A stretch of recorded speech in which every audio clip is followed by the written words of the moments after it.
The rain started at 4. Edwin Ashbury heard it first as a whisper against the window glass, then as something more insistent.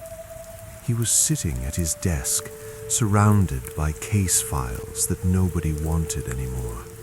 A jeweler's insurance fraud from 1923, a missing person case where the person had been found drunk in Dover.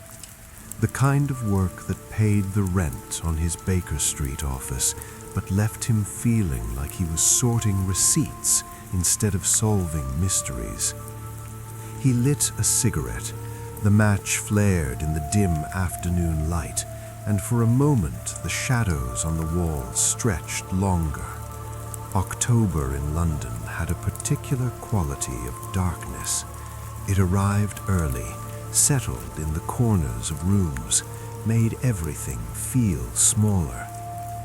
The knock came just as he was considering whether to go home early. 3 sharp raps, urgent, not the hesitant tap of someone who wasn't sure they had the right address. Edwin stood, walked to the door, opened it. A woman stood in the hallway, water dripping from the hem of her black cloak onto the worn carpet. She was perhaps 60, with gray hair pinned severely back, and a face that looked like it had forgotten how to arrange itself into anything resembling ease. Her right hand clutched an envelope against her chest. The paper was so wet it had gone translucent. "Mr. Ashbury." Her voice was steady, but her knuckles were white around that envelope. "Yes." "I need your help." She didn't wait for an invitation, just stepped past him into the office. Water puddled where she stood. "I'm Martha Whitmore. I manage the household of the late Samuel Thornton." Edwin closed the door. The name meant nothing to him. "Manage?" "Managed," she corrected herself quickly. "He died 3 months ago. Heart failure. The doctors said it was quick." She looked down at the envelope in her hands, seemed surprised to find it there. "I should have come sooner." Edwin gestured to the chair opposite his desk.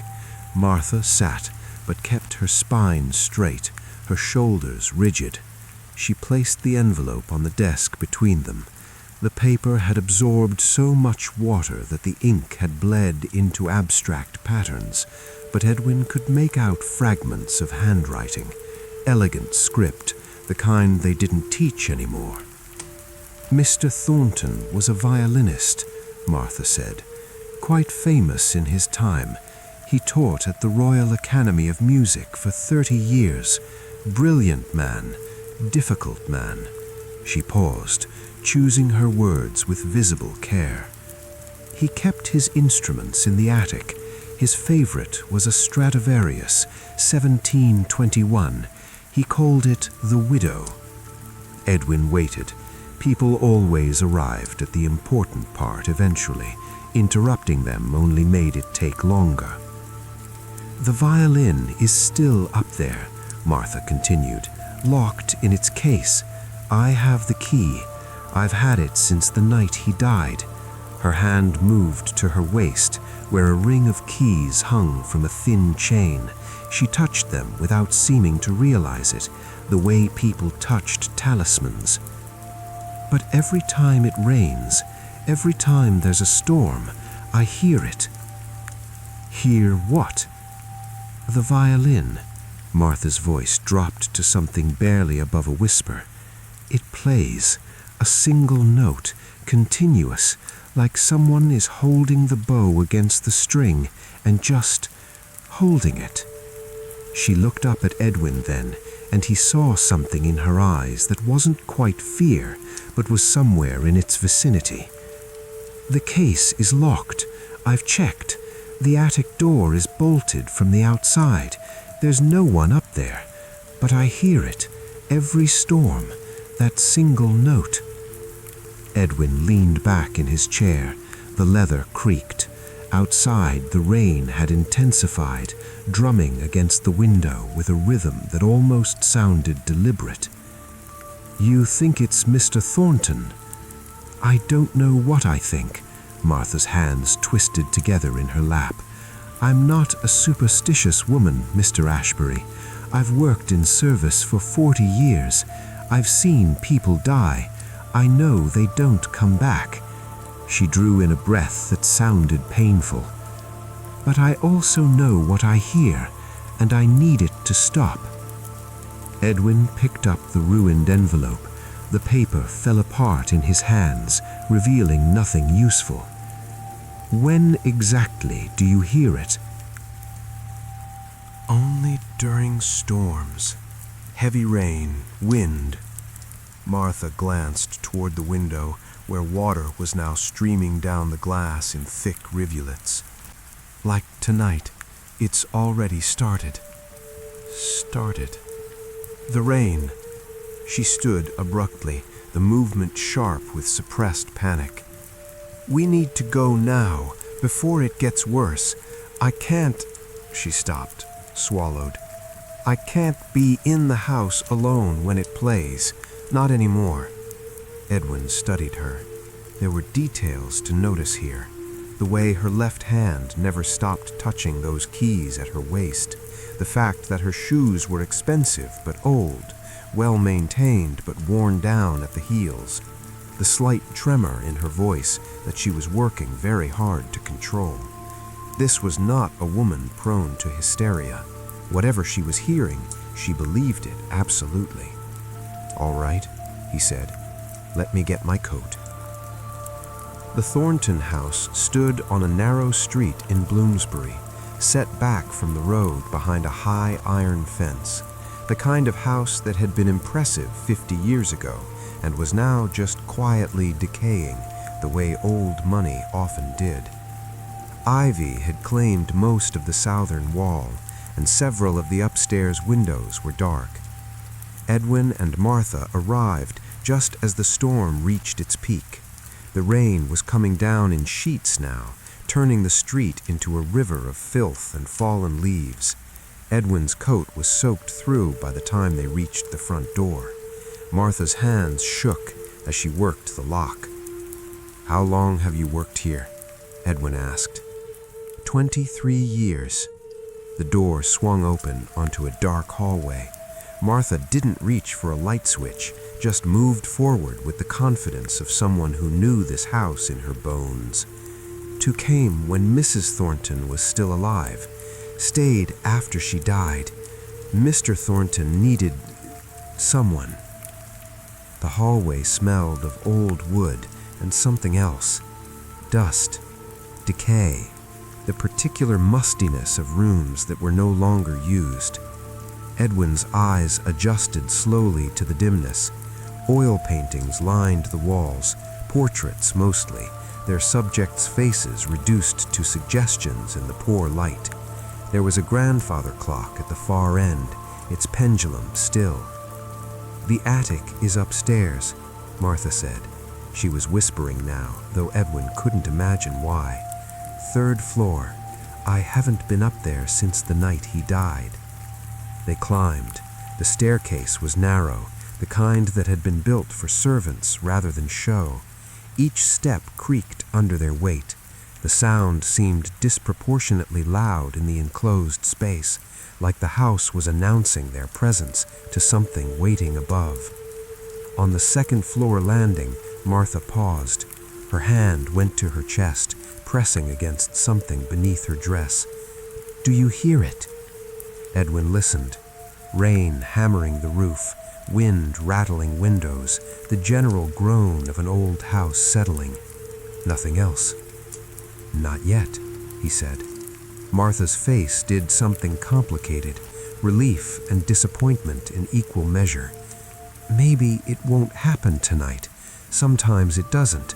Sometimes the storm isn't right." "What makes a storm right?" "I don't know." She started climbing again, faster now, as if she wanted to get this over with. "I just know when it happens, there's a quality to the wind, A particular sound. You'll understand when you hear it. The third floor was narrower still. The ceiling sloped at odd angles, following the roofline. There was only one door at the end of a short hallway, painted white but yellowed with age. A bolt had been installed on the outside, the kind you'd use to lock someone in or to keep something from getting out. Martha stopped 3 feet from the door. She didn't look at Edwin, just stared at that white door as if it might suddenly swing open on its own. "Mr. Ashbury," she said. He looked back. Martha was gripping the banister with both hands, her knuckles bone white. "Be careful, please." Edwin opened the door. The attic was larger than he had expected. The ceiling sloped sharply on both sides, but there was enough height in the center that Edwin could stand upright. The space was almost empty. A few boxes stacked in one corner, a dressmaker's dummy, headless, draped with a cloth, and near the western window, placed with obvious care on a small table, the violin case. Black leather, cracked with age, brass latches tarnished to a dull green. It sat perfectly centered on the table, as if someone had measured to get it exactly right. Dust covered everything else in the attic, but the case was clean, not a speck on it. Edwin approached slowly. His shoes left prints in the dust on the floor, evidence that no one had been up here in months. The case was locked. A small brass padlock held the latches closed. He touched it experimentally, solid, secure. The wind picked up outside. He could hear it whistling through gaps in the roof tiles, pressing against the window glass. The sound had a peculiar quality, almost melodic, a low moan that rose and fell with each gust. Then he heard it, a single note, thin, wavering, like a voice trying to form words but managing only sound. Edwin went very still. The note was coming from the case, not loud, barely audible beneath the storm's roar, but unmistakably there, a sustained tone that didn't waver or break, just held and held and held. He walked around the table, examining it from every angle. The case hadn't moved. The lock was still in place. The table was solid beneath it. No tricks, no hidden mechanisms, but the sound continued, that single unwavering tone. And now that he was closer, Edwin could feel it as much as hear it, a vibration in his teeth, in his chest. "Mr. Ashbury," Martha's voice from the doorway, tight with dread. "Do you hear it now?" "Yes." "What is it?" Edwin didn't answer immediately.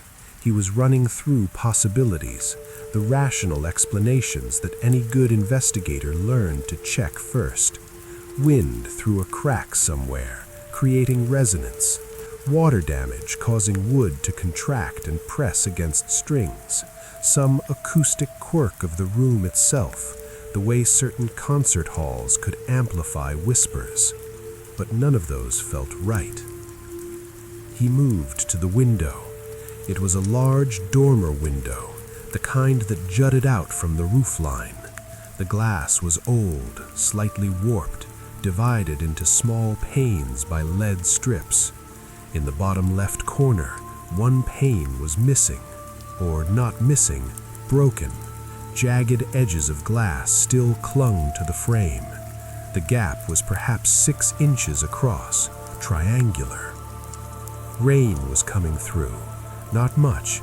The angle was wrong for most of it, but a fine mist was getting in, dampening the windowsill, darkening the floorboards beneath. Edwin put his hand near the gap. Cold air rushed past his fingers, pressurized by the storm outside. The wind wasn't just blowing, It was being forced through that specific opening, compressed and channeled by the surrounding structure, and the angle pointed it directly at. He turned. The violin case was perhaps 8 feet from the window. The wind from that broken pane would hit it dead on. The note was still playing, still that same sustained tone. Edwin walked back to the case, knelt beside it, pressed his ear against the black leather. The violin was vibrating. He could feel it now, that barely perceptible tremor running through the case, the kind of vibration you'd get if something inside was resonating with an external frequency, like when you held a tuning fork near a guitar string that matched its pitch. "Martha," Edwin called, "I need the key to this case." There was a long pause, then footsteps, slow, reluctant. Martha appeared in the doorway, her face pale in the dim light filtering up from downstairs. "You're going to open it." "I need to see inside." "But if—" She stopped, swallowed. "What if opening it makes it worse?" "I don't think that's possible." She approached the way someone might approach a wild animal. Was he injured? Any cuts on his hands? Martha frowned. I don't remember. The doctors said heart failure. They didn't mention." She stopped, closed her eyes. "Wait, yes, his right hand. There was a cut on his palm, not deep. They said it must have happened when he fell. Broken glass from a—" She looked at the window.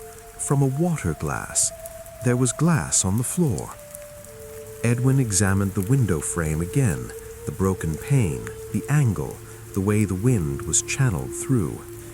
He didn't just fall. He broke this window, deliberately. Why would he? Because the violin wouldn't play. Edwin spoke slowly, working through it. The humidity that night, the temperature, something was wrong with the instrument. It wouldn't produce the sound he wanted, so he broke the window, let the wind in, changed the acoustic properties of the room. He looked at Martha. Your employer was dying. He knew it. Heart failure doesn't come instantly.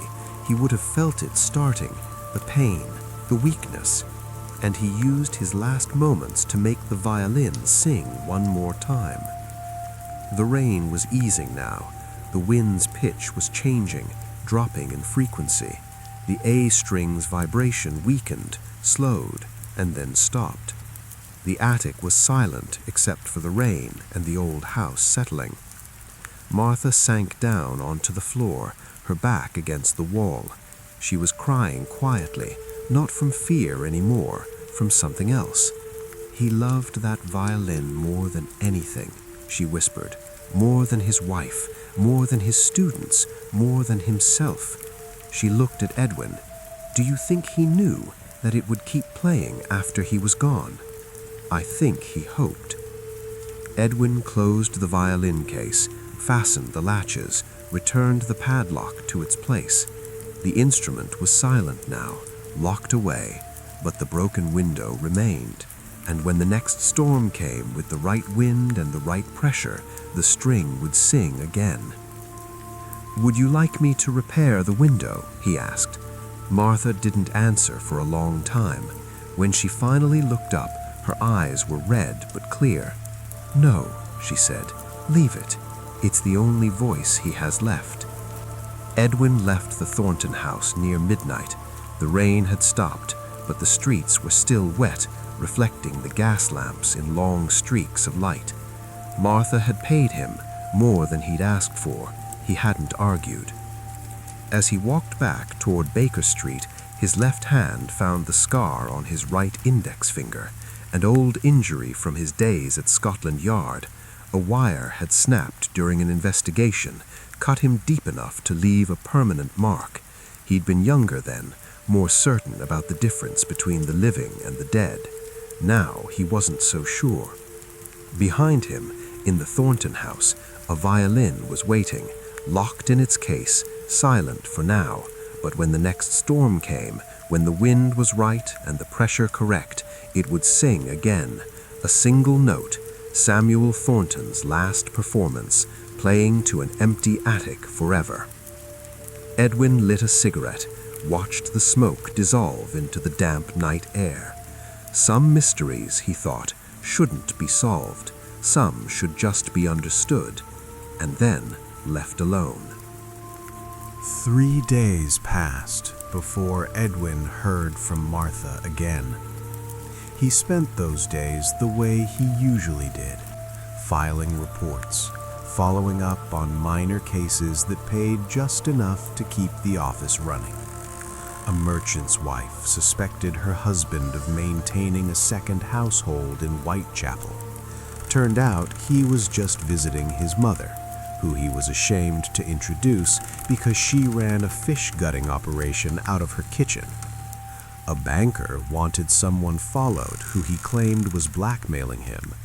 Turned out the banker was embezzling, and the blackmailer was just a clerk who'd noticed discrepancies in the books. Simple cases, simple solutions. But Edwin kept thinking about that violin. Not about the mechanism. That part he understood perfectly. Wind through a broken window, resonance, physics. No, what stayed with him was the look on Martha's face when she'd asked him not to repair the glass. The way she'd called it the only voice he has left. People did strange things with grief. Thursday afternoon, the sky started turning dark again. Edwin was at his desk, reviewing a file on a missing inheritance case, when he noticed the quality of light changing outside his window. That particular shade of gray-green that meant heavy weather was coming. The knock came 20 minutes later. Martha stood in the hallway again. This time she wasn't dripping wet, but her face had the same tight expression of barely controlled fear. She was breathing hard, as if she'd run up the stairs. "Mr. Ashbury." She didn't wait for him to invite her in. "It's happening again, but it's different." Edwin stood, reached for his coat. Different how? "There are 2 notes now." Martha's hands were shaking. 2 strings playing. "And there's something else. Something I heard last night." She stopped, looked at him with eyes that were too wide. "Footsteps." Edwin paused with his coat half on. "Footsteps?"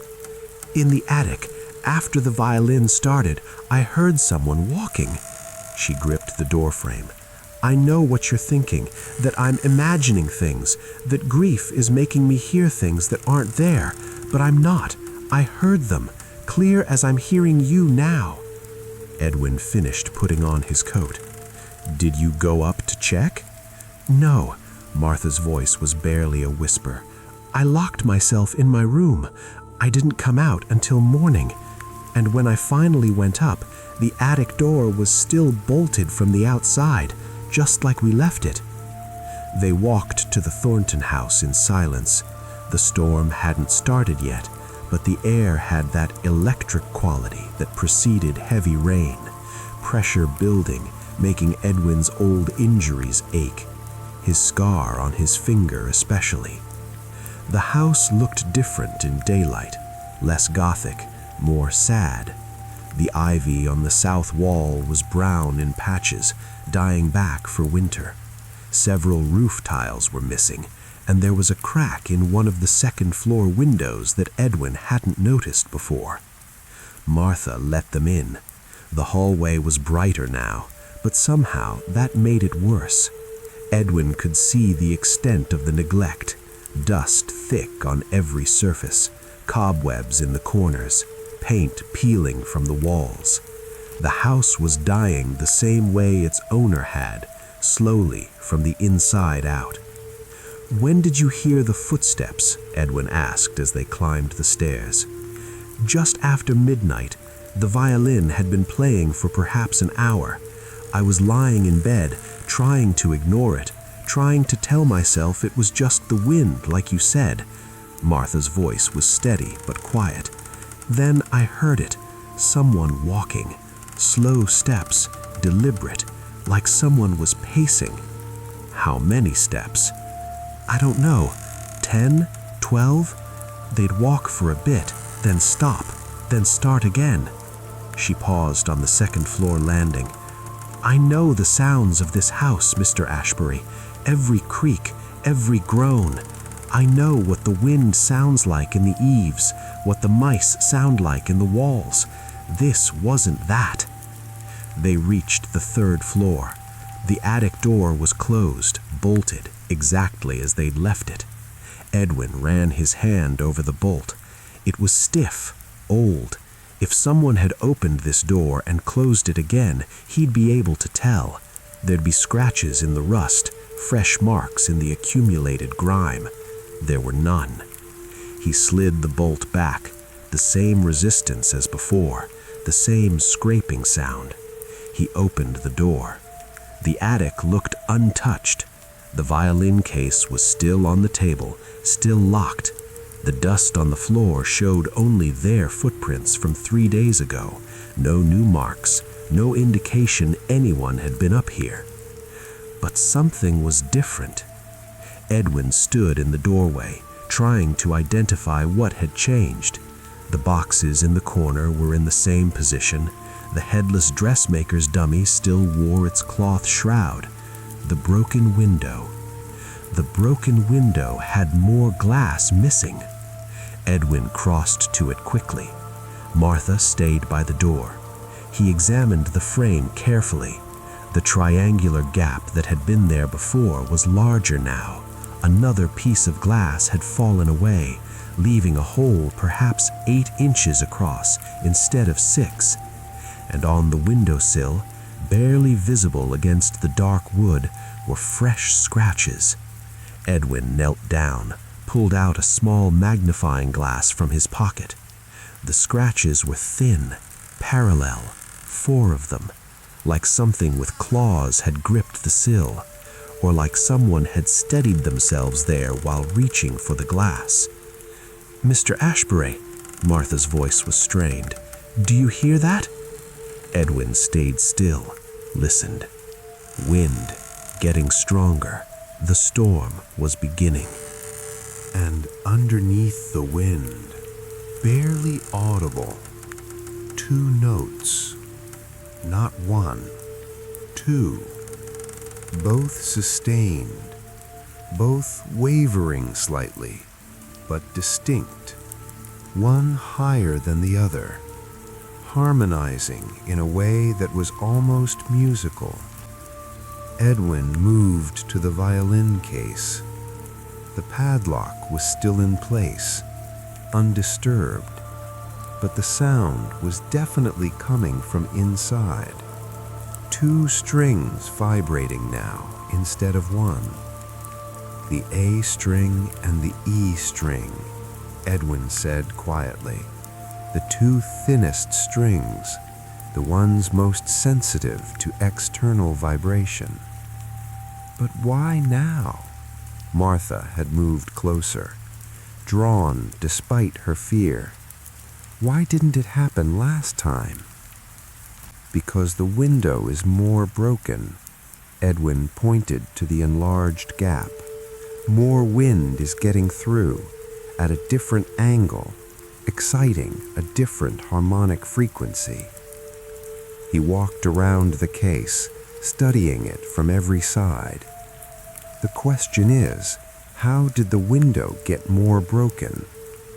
The wind, Martha offered, but her voice was uncertain. Maybe. Edwin examined the fallen glass. It lay on the floor beneath the window. 3 pieces. None showed signs of weathering or gradual deterioration. The breaks were fresh, sharp, or maybe something else. Thunder rumbled in the distance. The light in the attic dimmed as clouds covered the remaining sun.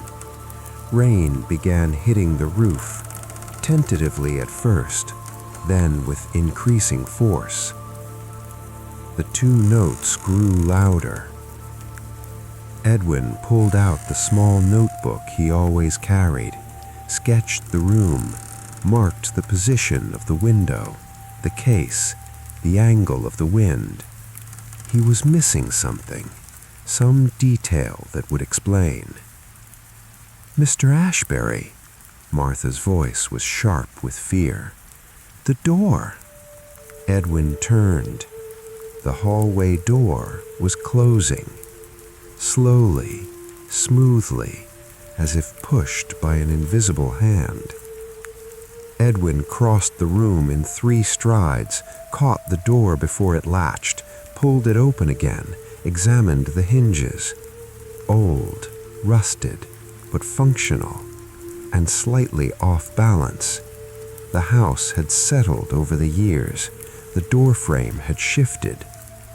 If the door wasn't secured, it would naturally swing closed. "It's just the house settling," Edwin said. "The hinges are off level." But Martha was staring at something past him, into the hallway. Her face had gone white. "There was someone there," she whispered. "What?" "Just for a second. In the hallway, I saw—" She stopped, swallowed. "A shadow, moving." Edwin stepped into the hallway. It was empty. The stairs descended into darkness. No sound except the rain and the house creaking. "Martha?" Edwin said gently. "There's no one here." "I know what I saw." Edwin believed her. Not that there was actually someone in the hallway, but that she'd seen something. The mind did that, especially in stressful situations, especially in old houses where every shadow seemed to move, where every sound seemed deliberate. But something was bothering him. He walked back into the attic, looked at the floor. Their footprints in the dust were clear. His, Martha's, no others. Except... Edwin knelt down near the boxes in the corner. There, almost invisible unless you were looking for it, was a mark in the dust. Not a footprint exactly, more like something had been dragged, a line perhaps 3 inches wide, curving from behind the boxes toward the door. He moved the boxes aside. Behind them was another mark, this one more distinct. It looked like someone had knelt there. 2 round impressions, like knees pressed into dust. "Martha?" Edwin's voice was measured, careful. "When you and Mr. Thornton were up here, did he ever kneel behind these boxes?" "I don't think so. He usually just went straight to the violin." Martha came closer, looked at what Edwin was seeing. "What does that mean?" "It means someone has been up here." Edwin stood, looked at the door, the bolt, but they didn't come through the door. The rain was getting heavier. The 2 notes from the violin were louder now, creating an eerie harmony that seemed to fill the attic. Edwin walked to the perimeter of the room, examining the walls, the floor, the sloped ceiling.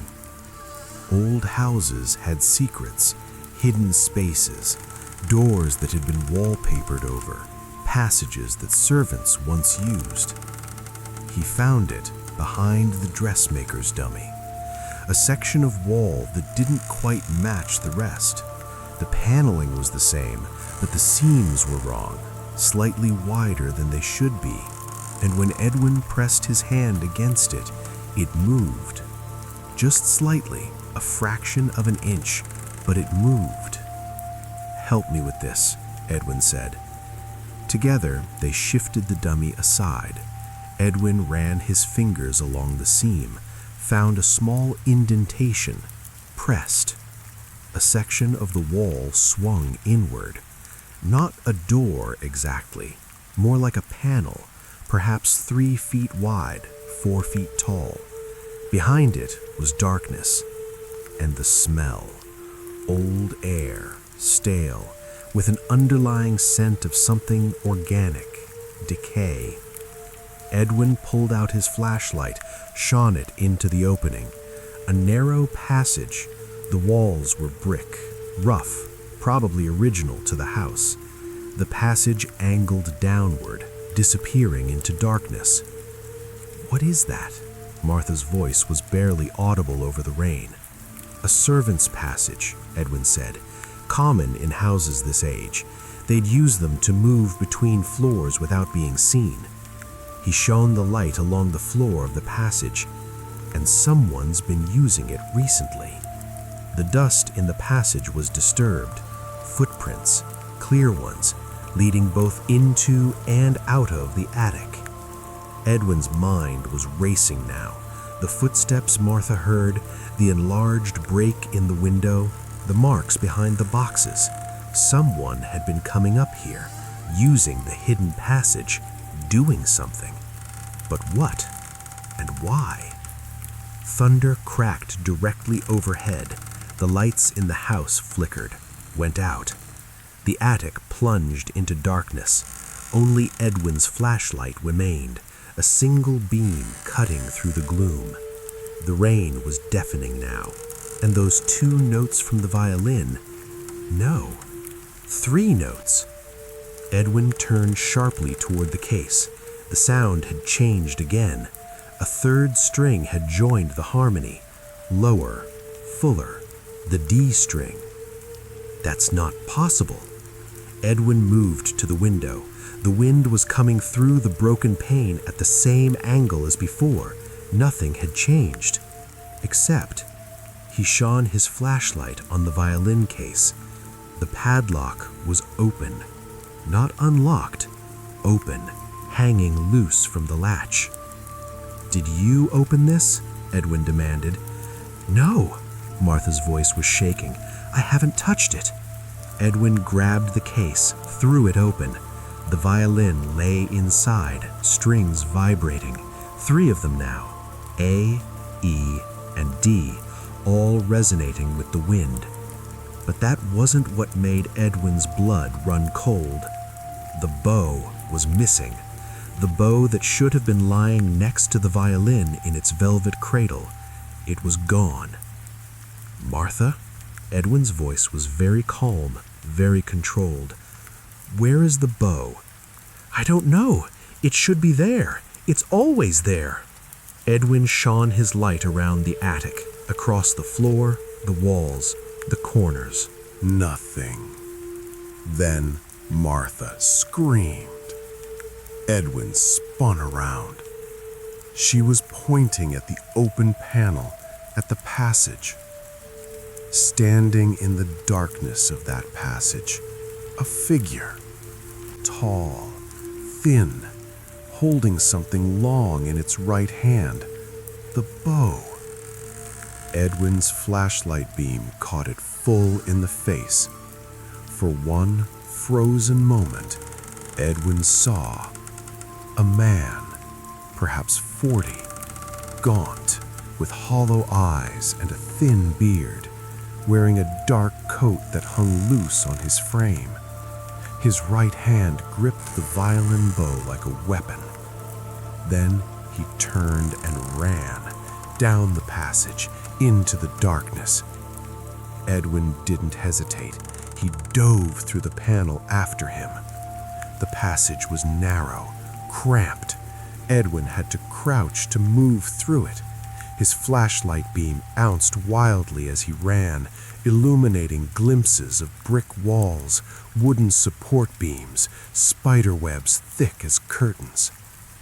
Ahead, he could hear footsteps, rapid, echoing.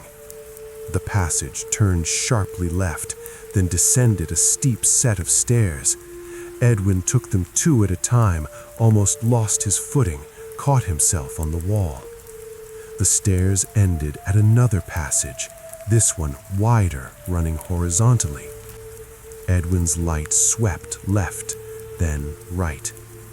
There, The figure was perhaps 20 feet ahead, moving fast. "Stop!" Edwin shouted. The figure didn't stop. Edwin ran harder.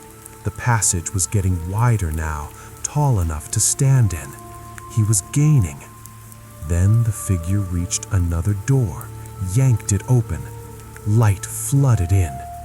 Edwin burst through the door after him and found himself in the kitchen. A huge room, Victorian era, with a massive iron stove and copper pots hanging from hooks. The back door was swinging open, rain pouring in. Edwin ran to it, looked out.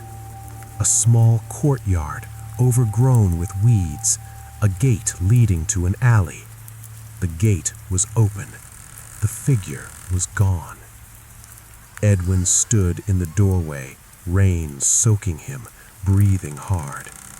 Behind him, he heard Martha's voice calling his name. He turned. She was standing at the kitchen entrance, holding a candle, her face pale in the flickering light. "Did you catch him?" she asked. "No." Edwin walked back inside, closed the door. "But I saw him, and he's real, not a ghost, a man, flesh and blood." "But who?" Martha set the candle down on the kitchen table. "Who would be hiding in the walls? Why would he take the bow?" "I don't know."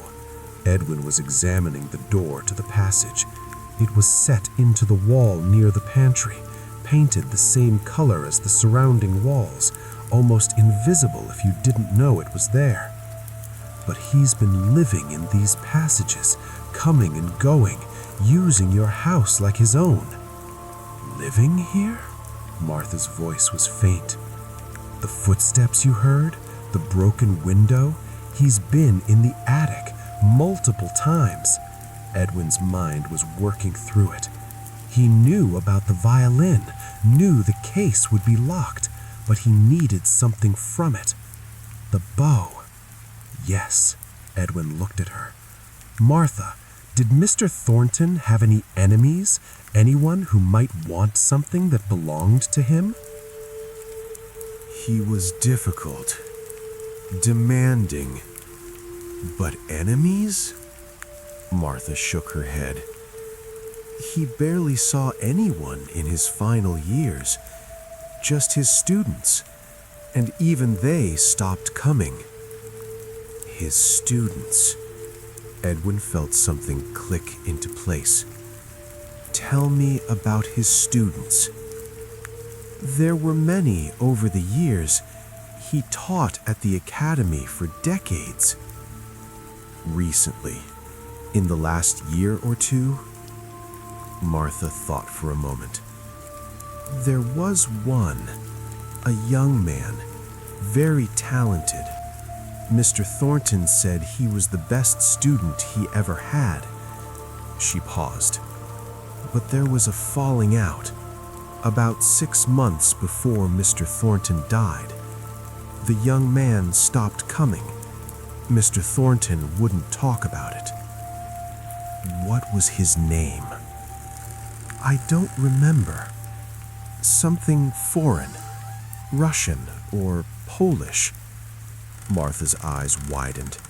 "Wait, there were letters after Mr. Thornton died. Letters that came to the house. I put them in his study. I haven't touched anything in there." "Show me," Edwin said. They went upstairs, past the second floor, to a room at the end of the hallway. Martha unlocked it with a key from her ring. The study was exactly as its owner had left it, a desk covered in sheet music, bookshelves lined with volumes on music theory and violin construction, and on one wall, dozens of photographs, students with their teacher, performances, awards. Martha went to the desk, opened a drawer, pulled out a stack of envelopes. "These came after," she said, handing them to Edwin. Edwin sorted through them. Most were condolence letters, bills, a few from the Royal Academy. Then he found it, an envelope with no return address, posted from London, but no name. He opened it. Inside was a single sheet of paper. The handwriting was jagged, angry. "You stole my future," it read. "You took what was mine, what I earned, and you gave it to someone less deserving. You said I wasn't ready, but you were always wrong about me. I will have what I deserve, even if I have to take it from your cold, dead hands." No signature. Edwin looked at the postmark, 2 weeks after Samuel Thornton's death. "Martha," Edwin's voice was grim, "I need you to remember. This student who stopped coming, what did he look like?" Martha closed her eyes, concentrating. Tall, very thin. He had a beard, not well kept, and his eyes, they were intense, almost frightening sometimes. It matched the figure Edwin had seen in the passage. "Did Mr. Thornton have something of value?" Edwin asked. "Something a student might want, beside the violin?" "The bow," said Martha suddenly. "The bow was even more valuable than the violin. It was made by Tourt, Francois Tourt, one of the finest bowmakers who ever lived. Mr. Thornton said it was worth a fortune, that it was irreplaceable." Edwin looked at the letter again. "You took what was mine." "Martha," Edwin's voice was grim, "did Mr. Thornton promise anything to this student? Any inheritance? Any gift?" "I don't know." Martha was shaking now. "He never discussed such things with me." "Where's his will?" "With his solicitor, but I know what's in it. He left everything to the academy, the violin, the bow, all his instruments, to be used by future students." Edwin understood now. A talented student, promised something, perhaps told he was the greatest, that he deserved the master's instruments, then cast aside, the promise broken, the inheritance given to an institution instead. And that student had been living in the walls of this house, waiting for the right moment to take what he believed was his. Thunder crashed overhead. The candle flickered. And from upstairs, the sound of footsteps, slow, deliberate, walking across the attic floor. Edwin and Martha looked at each other. "He's back," Martha whispered. Edwin grabbed the candle. "Stay here," he said. "No," Martha's voice was firm despite her fear. "It's my house. I'm coming with you." They climbed the stairs together. The attic door was open, the bolt drawn back. Edwin moved forward slowly, candle held high. The attic was empty. The violin case was closed again, locked.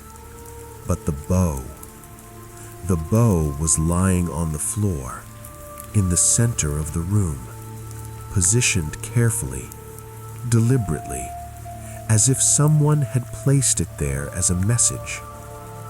Edwin knelt beside it, examined it without touching. It was damaged. The horsehair had been cut, not broken, cut, deliberately severed. The bow was worthless now, destroyed. He didn't want it. Martha said quietly. He just wanted to destroy it. No. Edwin stood, looked around the attic, at the hidden panel still standing open, at the violin case. He wanted us to know he was here, Edwin said. He wanted us to know he could get in any time he wanted, that this house isn't safe. What do we do? Edwin looked at her. We set a trap, he said. Edwin spent the next morning mapping the house. Every room, every hallway, every possible entrance and exit. Martha followed him with a ring of keys, unlocking doors that hadn't been opened in years, revealing spaces that had been forgotten. The house was larger than it appeared from the outside. 3 floors above ground, a basement below, and between the walls, threading through the structure like veins in a body, those narrow servants' passages. Edwin found 4 entrances to the passage system. The one in the attic, the one in the kitchen, a third behind a bookcase in the second-floor library, and a 4th in the basement, hidden behind a coal chute that hadn't been used in decades. He could be anywhere, Martha said as they stood in the basement, staring at the black opening behind the chute. He could be watching us right now. Probably. Edwin shone his flashlight into the passage. The beam disappeared into darkness, which is why we're going to give him something worth watching. They went back upstairs to the study. Edwin cleared the desk, laid out his sketch of the house, marked each passage entrance with a red X. "Tell me about the bow again," he said. "Everything you know." Martha sat in the leather chair by the window. Her hands were folded in her lap, but Edwin could see the tension in her shoulders. It was made in 1785 by Francois Tourt. Mr. Thornton bought it at auction in Paris, 1903. He paid £3,000 for it, which was an enormous sum then. She paused. He said it was the finest bow in existence, that it could make even a mediocre violin sing. And he promised it to this student? I don't know if he promised it exactly. Martha's voice was uncertain, but he talked about him constantly, said he was the most talented violinist he'd taught in 40 years, that he deserved to play on the finest instruments. What changed? I don't know. Martha looked out the window at the gray sky, the rain that was still falling. 6 months before Mr. Thornton died, the young man stopped coming. There was an argument. I heard raised voices from the study, but I couldn't make out the words. She turned back to Edwin. After that, Mr. Thornton became withdrawn, angry. He spent all his time in the attic, playing that violin, sometimes for hours. Edwin studied his map, the attic, the passages, the pattern of movement. The bow he destroyed last night, Edwin said slowly. That wasn't the Tourt. Martha's head snapped up. What? It couldn't have been. Edwin pulled the damaged bow from his coat pocket. He'd retrieved it from the attic that morning. Look at the frog, the part that holds the hair. It's nickel silver. Tourt used gold, and the maker's mark is wrong. He showed her the stamp near the grip. This is a good bow, probably worth £100, but it's not the Tourt. Then where? That's the question. Edwin set the bow down. Your employer knew someone was after it. He received that threatening letter, so he hid it, put a different bow in the case with the Stradivarius. He looked at Martha, which means the real tort is still somewhere in this house, and that man is still looking for it. Yes, Edwin tapped his finger on the desk, which gives us an advantage. He needs to keep searching, which means he'll come back. So we wait for him? No. Edwin stood, walked to the window. We make him think we found it. The plan was simple. That afternoon, Edwin made a show of searching the house. He started in the study, going through drawers, examining books, making noise, talking loudly to Martha about where Mr. Thornton might have hidden something valuable. The attic seems too obvious, Edwin said, his voice carrying through the quiet house. A man like Thornton, he'd want it close, somewhere he could see it every day. They moved through the second floor, checking behind paintings, looking under furniture.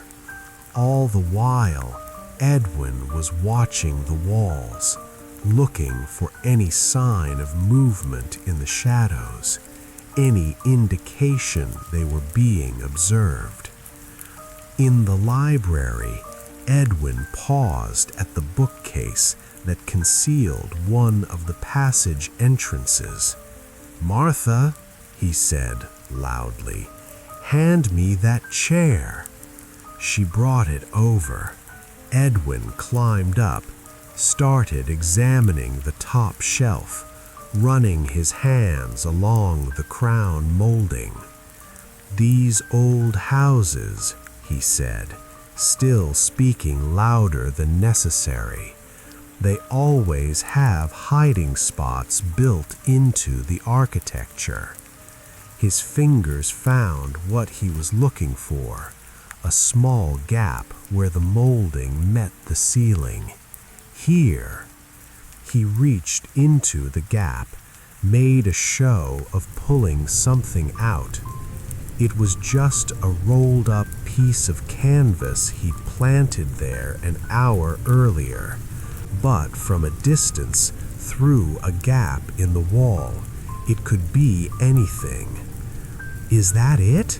Martha played her part well, her voice pitched with excitement. "I think so." Edwin climbed down, unrolled the canvas carefully. Inside was a violin bow, not the real tort. Edwin had bought this one that morning from a pawn shop on Commercial Road. 15 shillings, decent quality, but nothing special. He'd wrapped it in oilcloth, made it look like something precious. "My God," Martha whispered, reaching out to touch it. "Don't." Edwin pulled it back. "We need to be careful with it. This is worth more than this entire house." He rewrapped it. "We'll take it to my office, lock it in my safe. Tomorrow I'll contact the academy, let them know we found it." "Shouldn't we tell the police?" asked Martha. "About what?" Edwin countered. "A man living in the walls? We have no proof, no evidence. They'd think we were mad." He tucked the wrapped bow under his arm. "No, we handle this ourselves. The bow will be safe at my office, and whoever's been hiding here will have to come out if he wants it." They made their way downstairs. Edwin kept talking, discussing how they'd transport it, what security measures they'd take. All the while, his eyes were moving, watching. In the front hallway, he paused. For just a moment, he thought he saw something, a shadow behind the grandfather clock. But when he looked directly at it, nothing. "Let's go," he said to Martha. They left through the front door. Edwin locked it behind them. Then he and Martha walked down the street, around the corner, and waited. They stood in a doorway across from a tobacco shop. Edwin lit a cigarette, watched the Thornton house. "How long do we wait?" asked Martha. "Not long," Edwin said. "If he was watching, if he believed us, he'll move soon." He checked his pocket watch, 3:30. "He'll want to search the library, make sure we really found it, that there's a second bow hidden somewhere." 10 minutes passed, 15. Then Edwin saw it, a flicker of movement at one of the second-floor windows. The library. There, he pointed. Martha leaned forward, squinting. "I don't see anything." "He's there." Edwin dropped his cigarette, crushed it under his heel. "Come on." They moved quickly back to the house. Edwin had kept a key. He unlocked the front door as quietly as possible. Inside, the house was silent. Edwin held up a hand, signaling Martha to wait. He moved through the hallway toward the stairs. His hand went to his coat pocket, where he kept a small revolver. He didn't draw it. Not yet. The stairs creaked under his weight. He couldn't help that. But he moved slowly, deliberately. At the second-floor landing, he paused. The library door was open. He'd closed it when they left. Edwin approached the doorway, peered inside. The room looked empty, but the bookcase, the one that concealed the passage entrance, it had been moved, just slightly, pulled away from the wall. Edwin stepped into the room. "I know you're here," he said quietly. No response. He walked toward the bookcase. "I saw you last night. In the passage, I saw your face." Still nothing. Edwin reached the bookcase, looked behind it. The passage entrance was open. Darkness beyond. He pulled out his flashlight, shone it into the passage. Empty, or seemed to be. Edwin was about to step through when he heard it. Behind him, the soft sound of breathing. He spun around. The figure was standing in the doorway. The same man from last night. Tall, gaunt, hollow-eyed. But now Edwin could see him clearly. He was younger than Edwin had thought, perhaps 30. His dark coat was worn, stained. His beard was unkempt. His hands were shaking. And in his right hand, He held a knife, not large, but sharp. A paring knife, probably from the kitchen. "Where is it?" the man said. His voice was rough. Like he hadn't spoken in days. "Where's what?" Edwin kept his own voice calm. "The bow." The man took a step into the room. "I saw you find it. I saw you take it. It's not here. I know." The knife trembled in his grip. "You took it to your office. You said so." Another step. "Tell me where it is." Edwin's hand was still in his coat pocket, on the revolver, but he didn't want to use it. Not if he didn't have to. "What's your name?" Edwin asked.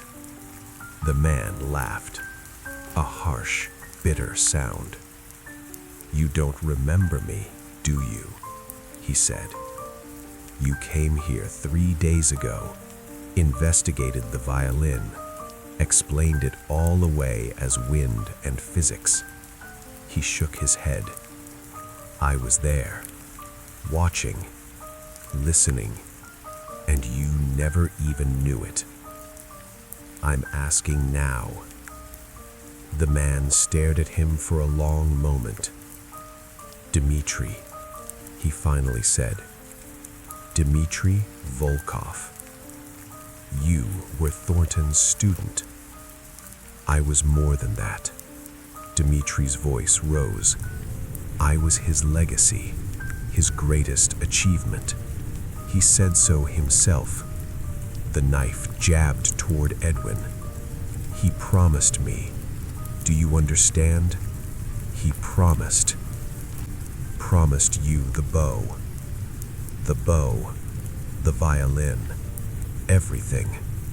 Dmitri's face twisted. "He said when he died, it would all be mine, that I deserved it, that I'd earned it." His free hand clenched into a fist. "I gave him everything. 10 years, every day, practicing until my fingers bled, learning, perfecting." His voice cracked. "And then he took it away." "Why?" Edwin asked. "Because I wasn't grateful enough." Dmitri spat the words. "Because I dared to question him, to suggest that maybe, just maybe, I knew better about some things." He laughed again, that same bitter sound. He couldn't stand it. The great Samuel Thornton, having a student who might surpass him. Dmitri moved closer. Edwin could smell him now, unwashed, desperate. "So he changed his will," Dmitri continued, "left everything to the academy, to be used by students I'd never met, who'd never earned what I earned." He raised the knife higher. "But I waited. I knew where he kept things. I'd been in this house 1,000 times. I knew about the passages, the hidden doors. So I waited. And after he died, I came back. You've been living here." "For 3 months," Dmitri said, "searching every night, every room, looking for what he hid from me." His eyes were wild now. "And then you came, with your logic and your explanations, acting like you understood." The knife trembled. "Dmitri," Edwin's voice was steady. "The bow I found, it's not the tort." Dmitri froze. "What?" "It's a fake," Edwin lied smoothly. Thornton switched them. Before he died, he knew someone might come looking, so he left a decoy in the house. The real Tort is somewhere else. You're lying. Am I? Edwin pulled his hand slowly from his pocket. Not with the revolver, with the wrapped bow. He'd brought it back, knowing this might happen. He unwrapped it. Held it up. Look at it, Edwin said. Really look. Dmitri stepped closer, his eyes locked on the bow. For a moment, the knife lowered. Edwin moved, fast. He grabbed Dmitri's wrist, twisted. The knife clattered to the floor. Dmitri tried to pull away, but Edwin was stronger, and he'd done this before, many times, in his years at Scotland Yard. He forced Dmitri down onto his knees, pulled his arms behind his back. "Martha," Edwin called. She appeared in the doorway, pale but composed. "There's rope in my coat pocket," Edwin said, "in the hall." She retrieved it. Edwin bound Dmitri's wrists securely, then helped him sit against the wall. Dmitri wasn't fighting anymore. He was crying, silently, tears running down his face into his unkempt beard. 10 years, he whispered. "I gave him 10 years." Edwin picked up the knife, pocketed it, then sat down in a chair across from Dmitri. "Tell me what happened," Edwin said. "The real story." Dmitri was quiet for a long time. When he finally spoke, his voice was hollow. "I came to London from Moscow when I was 20, he began. "I had nothing. My family was poor, but I could play. I'd taught myself, using an instrument so cheap the glue was always coming loose." He looked up at Edwin. "Thornton heard me play at a church. He said I was raw but brilliant, that he could make me great." "And did he?" "For a while," Dmitri nodded. "He was a demanding teacher, cruel sometimes, but I improved rapidly. Within 2 years I was playing concerts, small venues but prestigious." He closed his eyes. He started talking about his legacy, about how I would carry on his techniques, his interpretations. He said I was the son he never had. "But something changed?" "I grew up," Dmitri said simply. "I stopped being a student and became a musician. I started having my own ideas, my own interpretations of pieces." He opened his eyes. "Thornton didn't like that. He said I was betraying his teachings, that I was ungrateful." "And the bow?" "He'd always said it would be mine." Dmitri's voice hardened. "Not officially, not in writing, but he said it many times. He'd let me use it during lessons, tell me how it would sing for me when it was mine." His bound hands clenched. "Then last year, I played a concert, Chopin. I interpreted it my own way, not his. The critics loved it, said I was bringing new life to old music. But Thornton didn't. He said I'd embarrassed him." Dmitri's voice cracked again. "That I'd made his teaching look weak, that he'd wasted his time on me." Tears were flowing freely now. "He threw me out, changed his will the next day. I know because I saw his solicitor leaving the house." Edwin was quiet, thinking. "And when he died," Dmitri continued, "I thought maybe Maybe he'd had second thoughts. Maybe he'd changed it back. He shook his head. But no. Everything to the academy. I wasn't even mentioned. So you started living in the passages. I had nowhere else to go, Dmitri said. I'd given up everything for him. I had no other students, no income.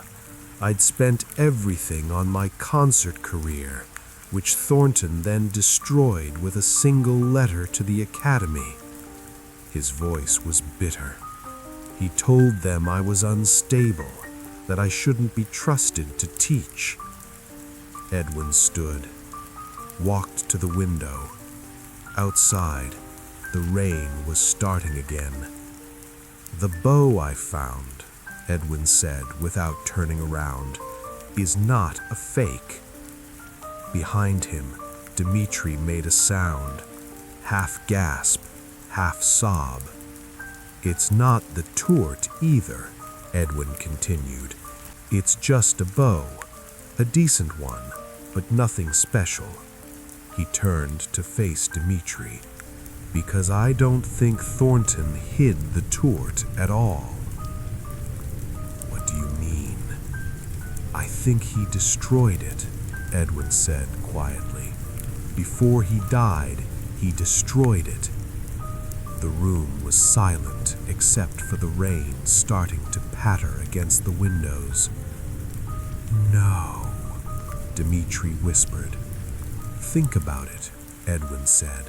A man that vindictive, that controlling, he wouldn't want anyone to have it, especially not you, and especially not the academy. Edwin moved back to his chair, sat down. I think that's what killed him, the effort of it. He went to the attic that night with the bow, and he broke it, snapped it in half, maybe burned the pieces, maybe threw them out that broken window.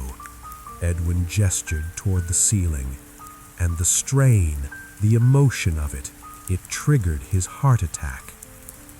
You can't know that. No, Edwin admitted, but I can guess. He leaned forward.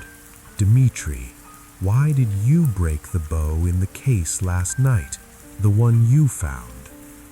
Dimitri's face crumpled. Because, his voice was barely audible, because if I couldn't have it, no one could. He looked up at Edwin, his eyes red.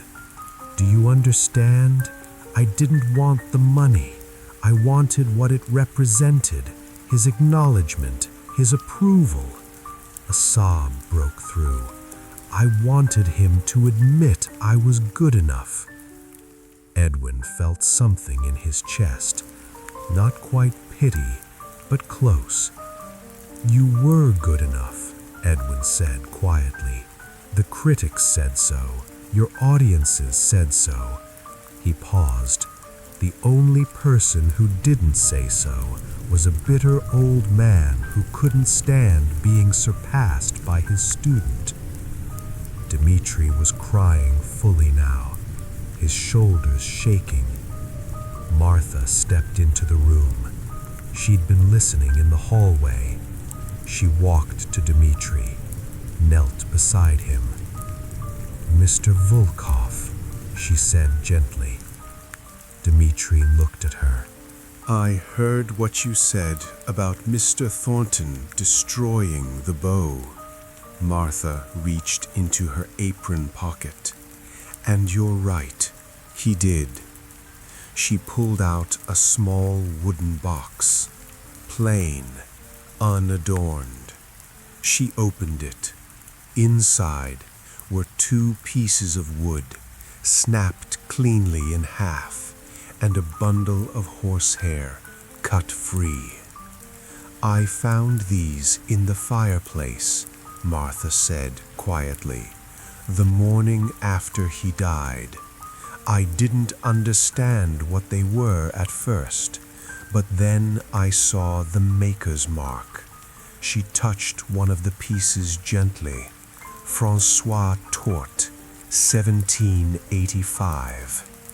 Dmitri stared at the broken bow.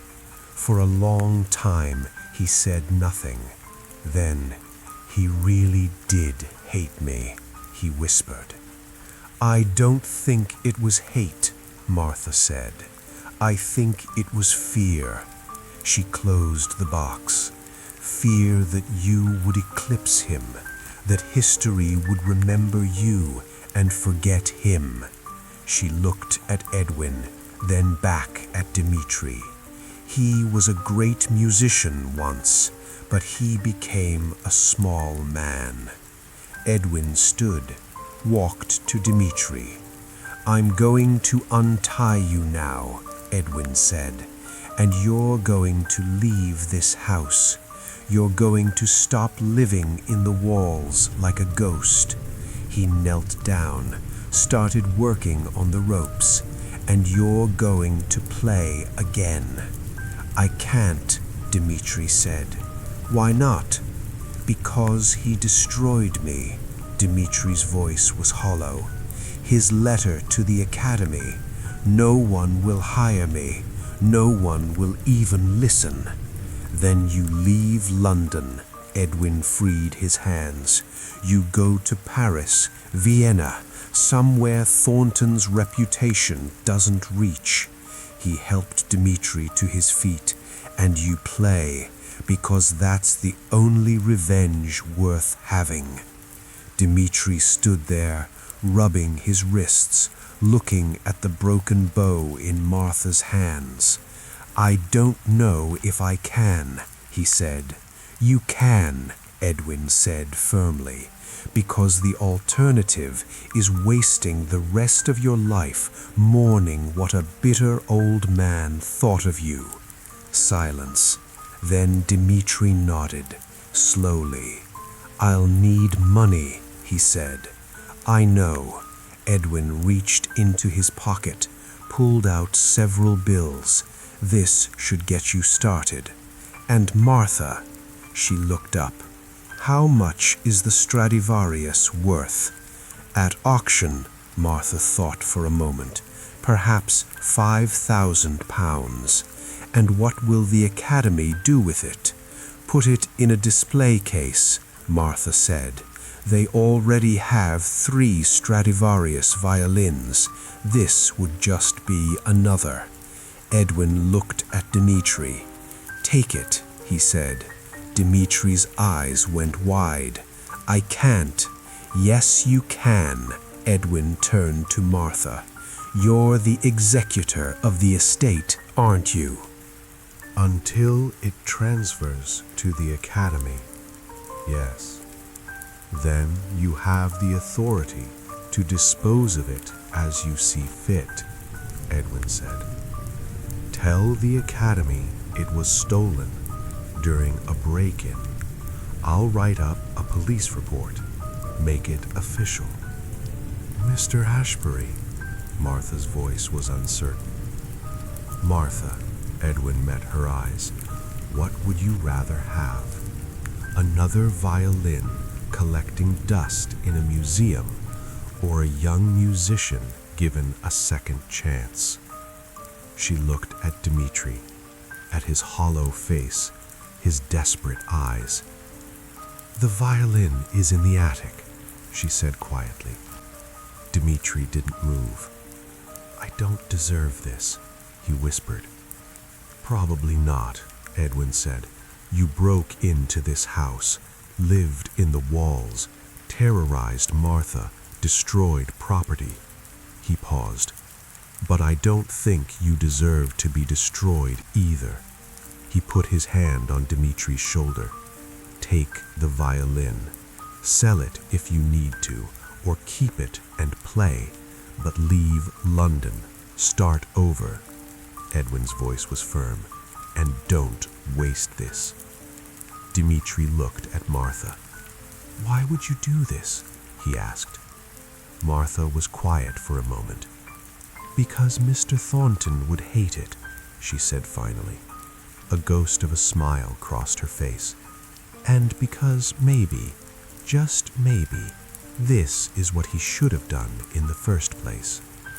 They went up to the attic together, the three of them. The rain was falling harder now, thunder rumbling, and as they climbed, Edwin heard it, the violin, 3 strings, singing in the wind. They reached the attic. The door was still open, the violin case on its table. Dmitri approached it slowly, as if it might disappear. Martha handed him the key. He opened the case. The Stradivarius lay inside, beautiful, perfect. Dmitri reached out, touched it, his fingers trembling. "It's singing," he whispered. "I know," Edwin said. Dmitri lifted the violin, held it, and despite everything, despite the rain and the storm and the broken bow and the 3 months living in the walls, despite all of it, he smiled. "Thank you," he said. Edwin just nodded. They left the attic, went downstairs. At the front door, Dmitri paused. "I'm sorry," he said to Martha, "for frightening you, for invading your home." "Just play well," Martha said. Dmitri nodded, tucked the violin case under his coat, and stepped out into the rain. Edwin and Martha watched him walk away, down the street, around the corner, gone. "Did we just help a criminal escape?" Martha asked. "Probably," Edwin said. "And did we just steal from the Royal Academy?" "Almost certainly." Martha was quiet for a moment. Then she laughed, a real laugh. The first Edwin had heard from her. "Mr. Thornton would be furious," she said. "Good," Edwin replied. They went back inside. The house felt different now, lighter somehow. "What will you tell the Academy?" Edwin asked. "The truth," Martha said, more or less. "There was a break-in, the violin was stolen, the police investigated." She looked at Edwin. "Will you actually file a report?" "I'll write something up," Edwin said.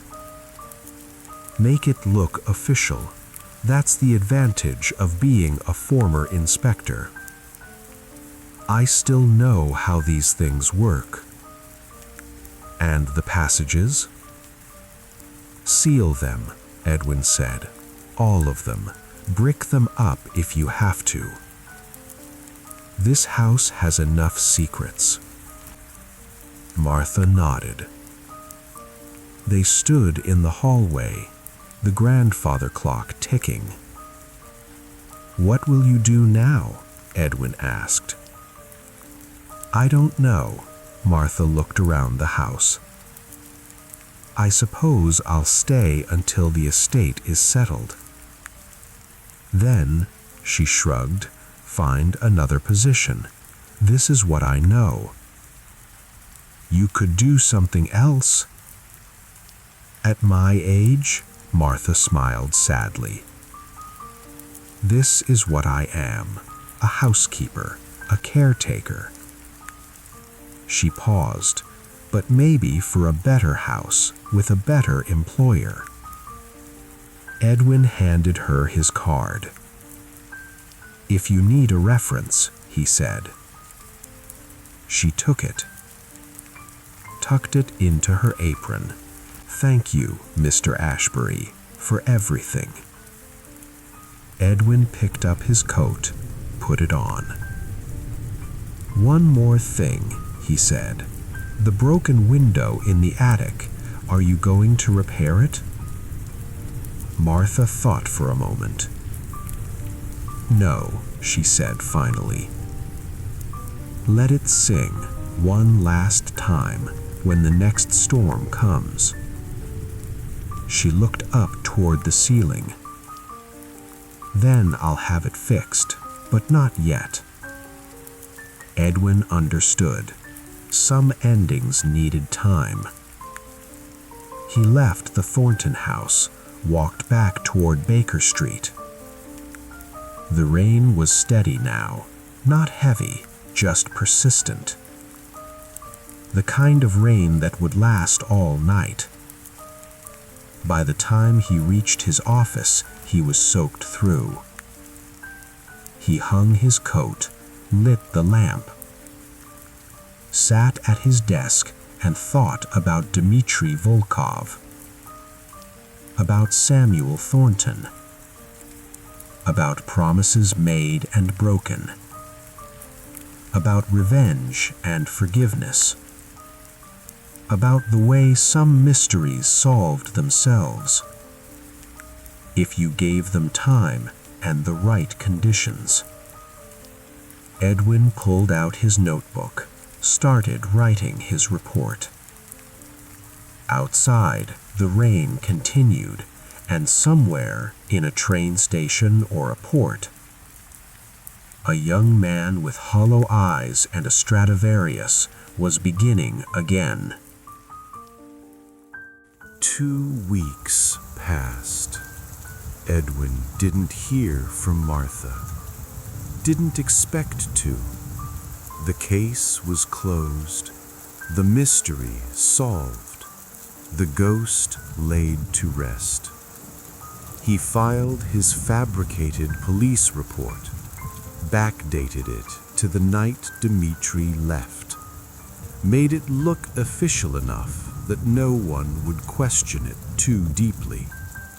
The Academy would receive it, accept it, write off the Stradivarius as lost.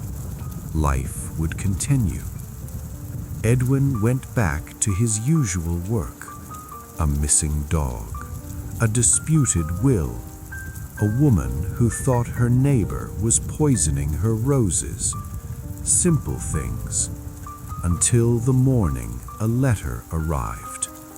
Expensive paper, heavy stock, the kind that cost more per sheet than Edwin made in a day. The return address was embossed in gold. Kensington, one of the better neighborhoods. Edwin opened it. The handwriting was precise, almost mechanical. "Mr. Ashbury," it read, "I have been informed of your involvement in the Thornton matter. I represent a client who has a keen interest in the late Mr. Thornton's collection, specifically certain items that may have been overlooked during the estate settlement. I would very much like to speak with you regarding this matter at your earliest convenience. Please call on me at the address below, any afternoon between 2 and 4 o'clock. Yours faithfully, Julian Ashford." Edwin read it twice, then a third time. Something about the phrasing bothered him. Items that may have been overlooked. He pulled out the Thornton file, reviewed his notes. The violin was accounted for, stolen according to his report. The bow, destroyed. Martha had kept the pieces. What else could there be? Edwin checked the time. 1:30. He had just enough time to make it to Kensington. The address was a townhouse, 4 stories, white stone facade, black iron railings, the kind of building that spoke of old money and quiet power. Edwin knocked. A butler answered, young, perhaps 25, wearing livery that looked freshly pressed. "Mr. Ashbury," the butler said, "not a question." "Yes, Mr. Ashford is expecting you." The butler stepped aside. "This way, please." The interior was exactly what Edwin expected. Mahogany paneling, Persian rugs, oil paintings in gilt frames. Everything expensive, everything tasteful, everything designed to remind visitors that they were in the presence of wealth. The butler led Edwin to a study on the second floor, knocked twice. "Enter," came a voice from inside. The butler opened the door, stepped aside. Edwin walked in. The study was smaller than he'd expected, but dense. Every wall was covered in shelves, and every shelf was filled with instruments. Violins, cellos, violas, some in cases, some mounted on the walls, all of them old, all of them valuable. Behind a desk sat a man, perhaps 50. Thin face, gray hair swept back, wire-rimmed glasses, wearing a suit that probably cost more than Edwin's entire wardrobe. "Mr. Ashbury," the man stood, extended his hand. "Julian Ashford, thank you for coming." Edwin shook his hand. The grip was firm, confident. "You collect instruments," Edwin said. "I do." Ashford gestured to the walls. 20 years now. I have one of the finest private collections in England." He smiled, but it didn't reach his eyes. "Please, sit." Edwin sat in a leather chair facing the desk. Ashford returned to his own seat. "I'll be direct," Ashford said. "I understand you were involved in investigating certain phenomena at the Thornton residence. Who told you that?" "I have sources." Ashford waved his hand dismissively. "The music world is smaller than you think. Word travels." He leaned forward. "I also understand that during your investigation, a Stradivarius violin was stolen." "That's correct." "I suppose. And you filed a police report?" "Yes." Ashford studied Edwin for a moment. His eyes were sharp behind those glasses. "Mr. Ashbury," he said slowly, "I'm going to be frank with you. I don't believe that violin was stolen." Edwin kept his expression neutral. "The report was filed." "I'm sure it was." Ashford smiled again, that same cold smile. "But I've been collecting instruments for 2 decades. I know every major dealer in Europe, every auction house, every private seller." He tapped his finger on the desk. "A Stradivarius doesn't just disappear. Even if it's stolen, it resurfaces eventually. Someone tries to sell it. Someone gets caught." He paused. "But this one hasn't appeared anywhere." "Maybe the thief is holding on to it."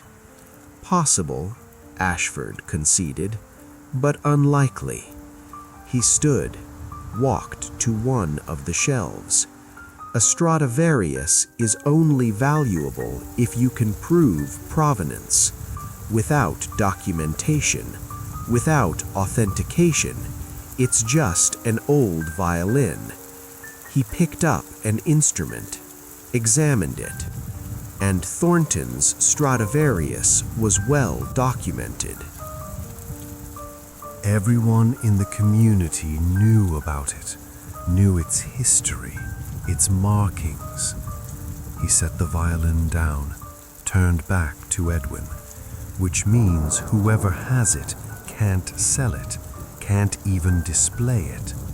He walked back to his desk, unless they planned to play it. Edwin said nothing. Ashford sat down. "I'm willing to pay for information," he said bluntly.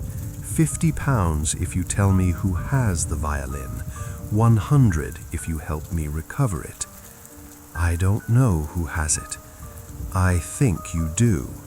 Ashford's voice was calm, matter of fact. "I think you gave it to someone, possibly Dmitri Volkov." Edwin felt his stomach tighten, kept his face still. "I don't know anyone by that name." "Really?" Ashford opened a drawer in his desk, pulled out a photograph, slid it across to Edwin. The photograph showed a young man, thin, gaunt, holding a violin. It was Dmitri, taken perhaps 5 years ago, before the falling out, before the anger and desperation. "Dmitri Volkov," Ashford said, "one of Thornton's students, quite talented according to those who heard him play, but he disappeared about 6 months ago." He tapped the photograph. "Around the same time Thornton and he had their falling out. What's your interest in him?" "He was seen near the Thornton house," Ashford said, "multiple times, before and after the old man died." He leaned back in his chair. "And then, coincidentally, the violin disappears just as you're investigating strange occurrences in the house." He smiled. "I don't believe in coincidences, Mr. Ashbury." Edwin picked up the photograph, studied it. Dmitri looked younger, hopeful, nothing like the hollow-eyed man Edwin had found in the passages. "Even if Dmitri did take the violin," Edwin said carefully, "he'd be long gone by now, out of England, possibly out of England." "Possibly," Ashford agreed, "but I'm a patient man." He took the photograph back. "And I have resources, contacts in Paris, Vienna, Rome, Berlin." He placed the photograph back in his drawer. "If Volkov surfaces anywhere with that violin, I'll know." "And then what?" "And then I'll recover what rightfully belongs to the Thornton estate." Ashford's voice was smooth, reasonable, or rather what should have belonged to the estate before it was stolen. "The Academy is the legal heir." "Indeed," Ashford nodded, "and I've already made them an offer. If the violin is recovered, I'll pay fair market value for it, £5,000, more than they'd get at auction." He looked at Edwin. "So you see, everyone benefits if the violin is found. The Academy gets their money, I get a valuable addition to my collection, and you," he paused, "you get to avoid charges of theft and fraud." There it was, the threat, wrapped in politeness, but a threat nonetheless. Edwin stood. "I don't respond well to threats," he said. "It's not a threat." Ashford remained seated, calm. "It's a fact. If you helped someone steal that violin, you committed a crime. I'm simply offering you a way to rectify the situation." "By betraying someone?" "By doing the right thing," Ashford corrected. "Volkov has no claim to that instrument. He was cut out of the will. He has no legal standing." He picked up a pen, began writing on a piece of paper. "Think about it. I'm a reasonable man. I'll give you 3 days." "To do what?" "To tell me where Volkov went." Ashford finished writing, looked up. "Or, at minimum, to tell me the truth about what happened that night." He held out the paper. "My private number. Call me when you're ready to talk." Edwin didn't take the paper. Ashford set it on the desk. 3 days, he repeated. "After that, I'll be forced to take other measures." Edwin walked to the door, paused. "Mr. Ashford," he said without turning. "Yes." "You said you're a collector." "I am." "Then you understand the value of things." Edwin looked back at him. "A Stradivarius in a display case is just wood and varnish. Its real value is in being played." He opened the door. Maybe Thornton understood that. He left before Ashford could respond. The butler was waiting in the hallway. Showed Edwin out. The door closed behind him with a soft click. Edwin stood on the steps, thinking. Ashford knew too much, had sources, contacts, resources. If Dmitri tried to sell the violin anywhere, Ashford would know. And if Dmitri kept it, tried to play, word would spread. The music world was small. Gossip traveled. Edwin walked back toward Baker Street, his mind working through the problem. He needed to warn Dmitri, but he didn't know where Dmitri had gone. Paris, Vienna, could be anywhere. Edwin reached his office, climbed the stairs, found Martha waiting in the hallway. She looked worried. "Mr. Ashbury," she stood as he approached. "I got a letter." "From Julian Ashford." Her eyes widened. "You know him?" "I just met him." Edwin unlocked his office door, let them both in. "What did his letter say?" Martha pulled an envelope from her handbag, handed it to Edwin. The handwriting was the same. Precise. Mechanical. Edwin read it. "Mrs. Whitmore," it began. "I am writing to inquire about certain items from the late Mr. Thornton's estate, specifically regarding a Stradivarius violin reported stolen. I have reason to believe this report may contain inaccuracies. I would appreciate the opportunity to discuss this matter with you at your earliest convenience. I am prepared to make it worth your while to assist in recovering this valuable instrument. Please contact me at the number below. Yours faithfully, Julian Ashford." Edwin set the letter down. "Did you respond?" "No." Martha's hands were shaking slightly. "I didn't know what to say. I didn't want to lie, but I also didn't want to." She stopped, looked at Edwin. "Mr. Ashbury, what have we done?" "We helped someone who needed help." "But this man," Martha gestured to the letter, "he sounds like he has power, resources. What if he finds out what really happened?" "Then we deal with it," Edwin said. But he wasn't sure how. Ashford was right. If this went to court, if anyone investigated properly, the truth would come out. And then Edwin could lose his license. Martha could be charged as an accessory. The academy could sue.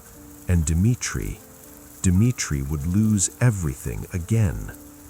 Edwin sat at his desk, pulled out his notebook, started thinking through options.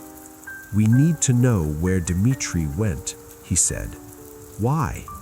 "Because if Ashford finds him first," Edwin looked up at Martha, "it won't end well." "But you said Dmitri was leaving London." "He was. He is." Edwin tapped his pen on the desk. "But where? Paris? Vienna? Berlin?" He stood, walked to the window. "And more importantly, what's he planning to do with the violin?" "Play it," Martha said. "That's what you told him to do." But where? How? Edwin turned back to her. Every concert hall keeps records. Every teacher registers with guilds. If he tries to make a living as a musician, someone will notice. Then what should he do? That was the question. Edwin didn't have an answer. They sat in silence for many minutes.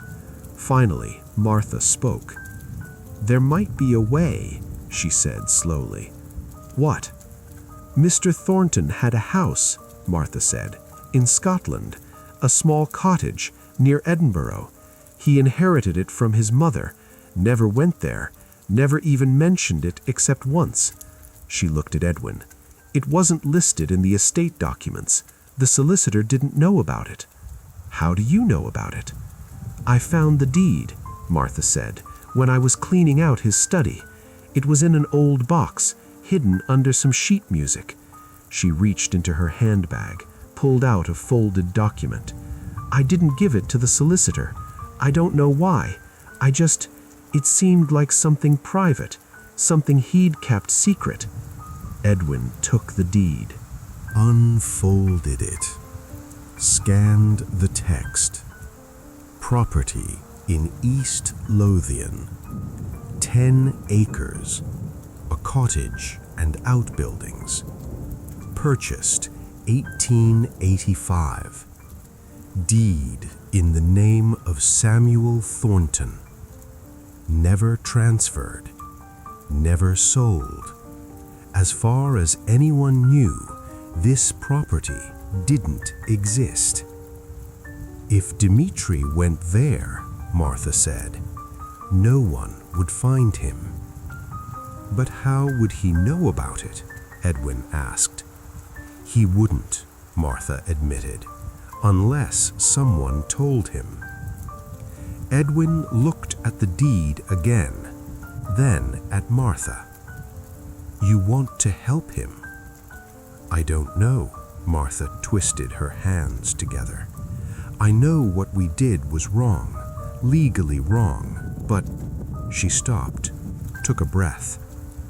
Mr. Thornton was cruel to that boy.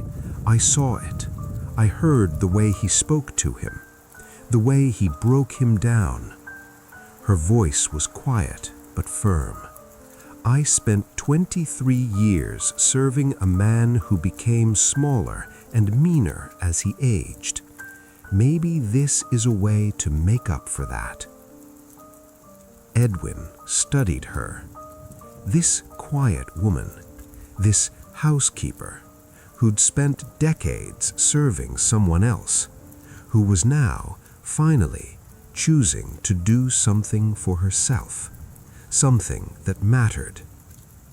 Do you know how to reach Dmitri? Edwin asked. No, Martha said, but I know someone who might. Who? One of his friends, Martha said, another musician. He used to come to the house sometimes, wait while Dmitri finished his lessons. She thought for a moment. His name was Peter Novak. He played cello. Do you know where he lives? Somewhere in Whitechapel, Martha said, near Brick Lane. I remember because Mr. Thornton made some comment about the neighborhood. Edwin checked his watch. 3:30. We should go, he said. Now? Ashford gave me 3 days, he said. But that doesn't mean he's waiting 3 days to start investigating. The sooner we find Dmitri, the better. They took a cab to Whitechapel. The neighborhood was different from Kensington. Narrow streets, brick buildings blackened with soot, laundry hanging between windows, children playing in gutters. The cab dropped them at Brick Lane. Edwin paid the driver. Do you remember what this Peter looks like? Edwin asked Martha. Tall, dark hair, always wore a green scarf. Martha looked around, but I don't know which building. They started walking, asking at shops, at pubs. Does anyone know a cellist named Peter Novak? Most people shook their heads. Some didn't even stop to listen. Finally, at a small music shop, tucked between a butcher and a tailor, the proprietor nodded. "Novak," the old man said. "Yes, he comes in sometimes, by strings." He pointed up the street. "Third building on the left, second floor. Plays at night. You can hear him." They found the building, climbed the narrow stairs. The hallway smelled of cabbage and coal smoke. Edwin knocked on the door marked with a faded 2B. Footsteps inside. The door opened. A man stood there, perhaps 30, tall, dark hair, wearing a green scarf even inside. "Yes," he said. "Peter Novak?" Edwin asked. The man's eyes narrowed. "Who's asking?" "My name is Edwin Ashbury. This is Martha Whitmore." Edwin gestured to Martha. "We're looking for Dmitri Volkov." Peter's expression hardened. "I don't know where he is." "We're not here to cause trouble," Edwin said quickly. "We're trying to help him." "Help him?" Peter laughed, bitter. "Everyone who says they want to help Dmitri ends up hurting him." He started to close the door. Edwin put his hand out, stopped it. "Dmitri took something," Edwin said bluntly. "Something valuable, and someone is looking for him. Someone with money and connections." He held Peter's gaze. "If that someone finds Dmitri first, it won't be pleasant." Peter stared at him for a long moment, then stepped back. "Come in," he said quietly. The apartment was small, one room, a bed in the corner, a chair, a small table, and a cello leaning against the wall. Peter closed the door. "How do I know you're really trying to help?" he asked. "You don't," Edwin said honestly. "But I'm here, and I'm telling you the truth. Someone named Julian Ashford is looking for Dmitri. He knows about the Stradivarius. He has resources to find him." Edwin paused. "Unless we get to Dmitri first." Peter sat down in the chair, put his head in his hands.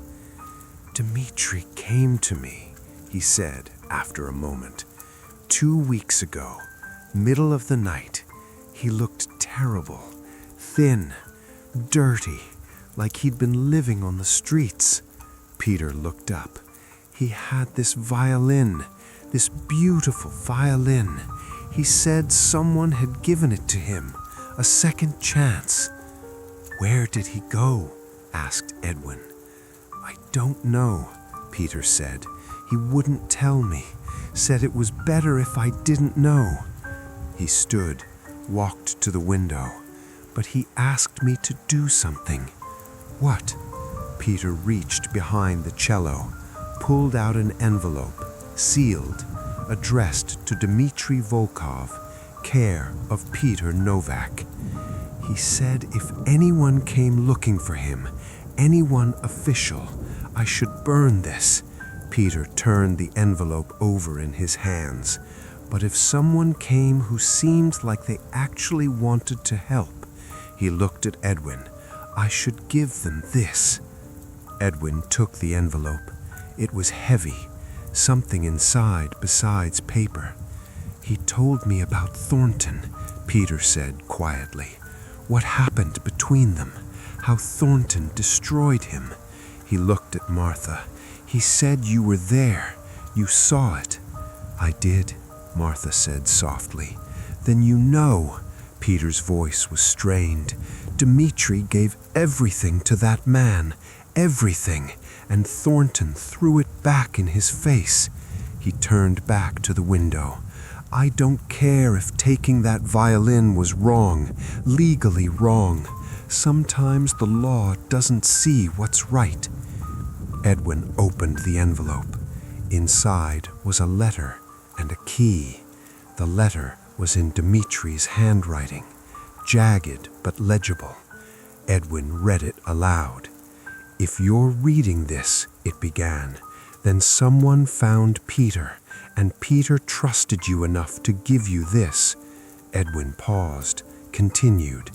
I'm in Scotland, East Lothian. There's a cottage, isolated, safe. I'm staying there for now, learning to play again, learning to be myself again. Another pause. The key is to the cottage. If you need to find me, if something's wrong, use it.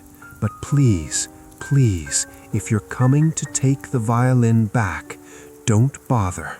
I'll burn it first. The letter ended with coordinates, latitude and longitude. Edwin showed them to Martha. Is that near the property? He asked. Martha pulled out the deed, compared the location. Close, she said, maybe a mile or two away. Edwin folded the letter, pocketed the key, looked at Peter. Thank you, he said. You're really going to help him? Peter asked. I'm going to try. Why? Peter's voice was suspicious. What's in it for you? Edwin thought about that, about why he was doing this, about why he cared what happened to a desperate young man he barely knew. Because sometimes, Edwin said slowly, the right thing and the legal thing aren't the same. He moved toward the door, and I'm tired of only doing what's legal. They left Peter's apartment, returned to Baker Street. Edwin went straight to his desk, pulled out a train schedule. There's a train to Edinburgh tomorrow morning, 6 o'clock, gets in around 2. You're going? Martha asked. We're going, Edwin corrected. I'll need you to show me the property, make sure we find the right place. But what about Mr. Ashford? Let him wait, Edwin said. He gave me 3 days. I'm using them. Martha nodded. What will you tell Dmitri? She asked. The truth, Edwin said, that he's being hunted, that he needs to be more careful. He looked at the coordinates again, and maybe we can figure out a way to make this work. How? Edwin admitted, but he'd think of something. He had to. Outside, the afternoon was fading into evening. The gas lamps were being lit, and somewhere, in a townhouse in Kensington, Julian Ashford was making plans, calling his contacts, setting his trap. Time was running out. The train left London at 6. Edwin and Martha sat in a second-class compartment. The seats were hard, the air cold, but the compartment was empty except for them. Privacy. Edwin needed to think. Martha sat across from him, staring out the window as the city gave way to countryside. What if he doesn't want our help? She said after an hour. Then we leave, Edwin replied. Just like that? Just like that, Edwin confirmed. We can't force him to listen, can't make him do anything. He looked at her. We can only warn him, give him information, let him decide. And if Mr. Ashford finds him anyway, then Dimitri will have to deal with it, Edwin said. But at least he'll know it's coming. Martha was quiet for a moment. Do you think what we did was right? She asked. Legally, Edwin shook his head. No. But the law isn't always moral, Edwin finished. Sometimes it's just rules made by people with power to protect their own interests. He leaned back in his seat. Thornton had power, money, connections. He used them to destroy someone who challenged him. Edwin looked out the window. We just gave that person a chance to survive. You sound like you've thought about this before. I have, Edwin said. He thought about his years at Scotland Yard, the cases where the law said one thing, but justice demanded another. The times he'd looked the other way, let someone escape because the alternative was worse. It was why he'd left, why he'd become a private investigator. More freedom, more gray areas, more room to be wrong and right at the same time. They reached Edinburgh at 2. The city was gray, stone buildings, narrow streets. A castle on a hill overlooking everything. They took a cab to a small hotel near the station. Checked in. 2 rooms. Adjacent. We'll go in the morning, Edwin said. It's already getting dark, and we need to hire a car. Martha nodded. She looked tired.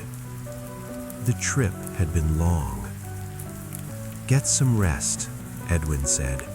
We'll leave at first light. She went to her room. Edwin went to his. Sat on the bed, pulled out Dimitri's letter, read it again.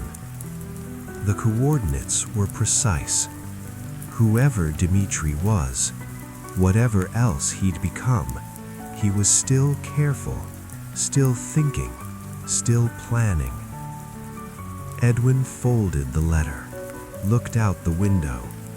Edinburgh was beautiful in the fading light, but cold.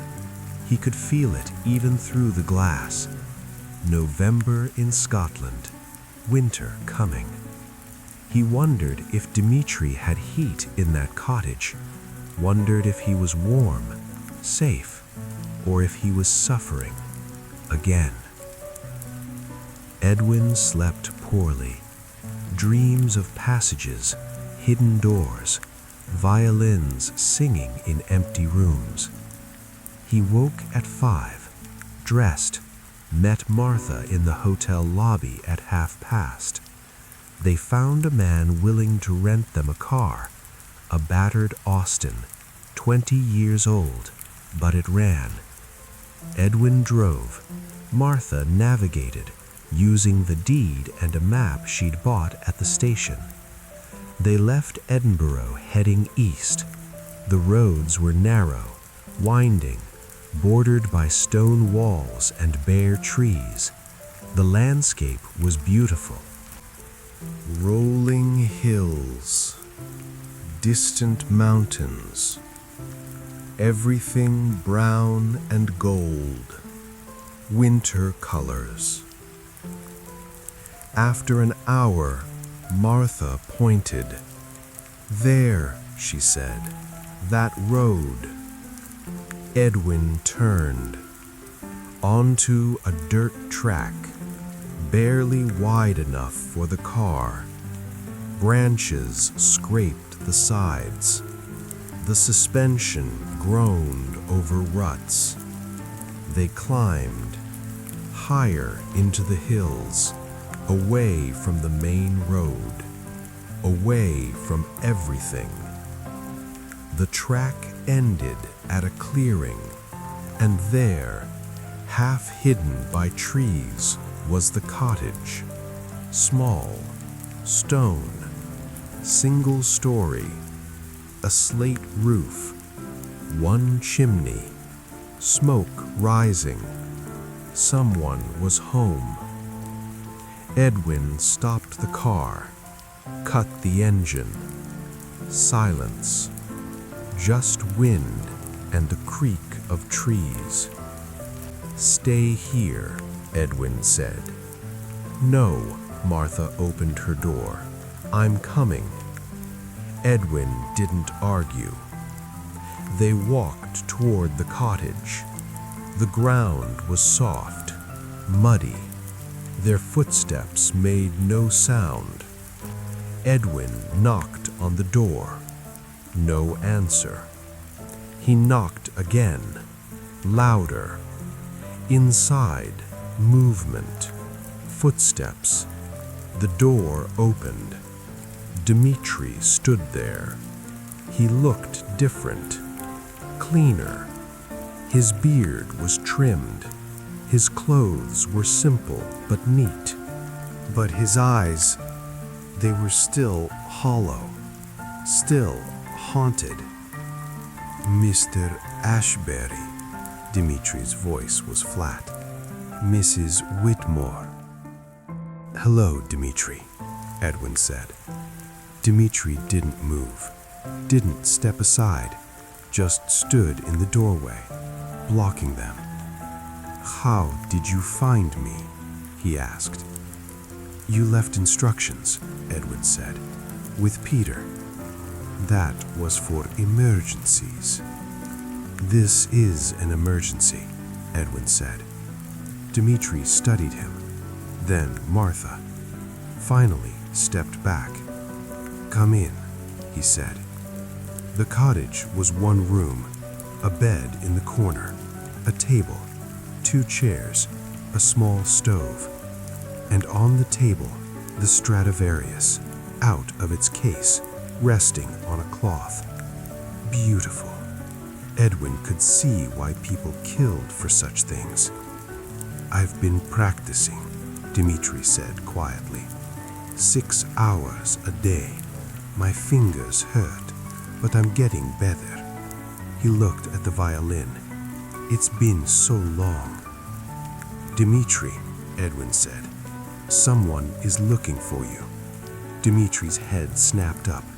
"Who?" "A collector, Julian Ashford," Edwin explained. "He knows about the violin. He knows you took it, and he has resources to find you." "How does he know?" "I don't know," Edwin admitted. "But he's connected. He has contacts throughout Europe. If you try to play publicly, if you try to sell the violin, he'll know." Dmitri sat down heavily in one of the chairs. "So what do I do?" he whispered. "That's what we came to ask you," Edwin said. "I can't give it back." Dimitri's voice was desperate. "I can't. This is all I have. Without it, I'm nothing." "You're not nothing," Martha said. She'd been quiet until now, but she stepped forward, looked at Dmitri. "You're talented," she continued.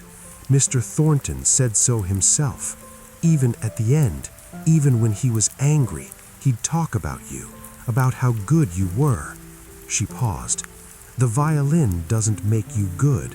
You make the violin sing." "But without it," Dmitri gestured helplessly, "who will listen to me? Who will hire me? Thornton made sure of that. His letter to the academy, it destroyed my reputation." "In London," Edwin said. "Everywhere," Dmitri corrected. "The music world is connected. Everyone knows everyone. One letter from someone like Thornton." "Then you need to rebuild," Edwin said. "Somewhere new, under a different name." Dmitri looked up. "What?" Change your name, Edwin said. Go somewhere Thornton's reputation doesn't reach. Somewhere no one knows Dmitri Volkov. He sat down at the table. Start fresh. Teach. Play in small venues. Work your way up. And the violin? That's the problem, Edwin admitted. You can't play it publicly. Not the Stradivarius. Someone will recognize it. The sound, the appearance. He looked at the instrument. But you could sell it. No. Dimitri's voice was sharp. Listen, Edwin held up his hand. Sell it privately, to someone who won't ask questions. Someone who wants it for their collection, not to display, just to own. He leaned forward. Use the money to buy a different violin, a good one, not as valuable, but good enough, and use the rest to start over somewhere. Dmitri was shaking his head. I can't. Why not?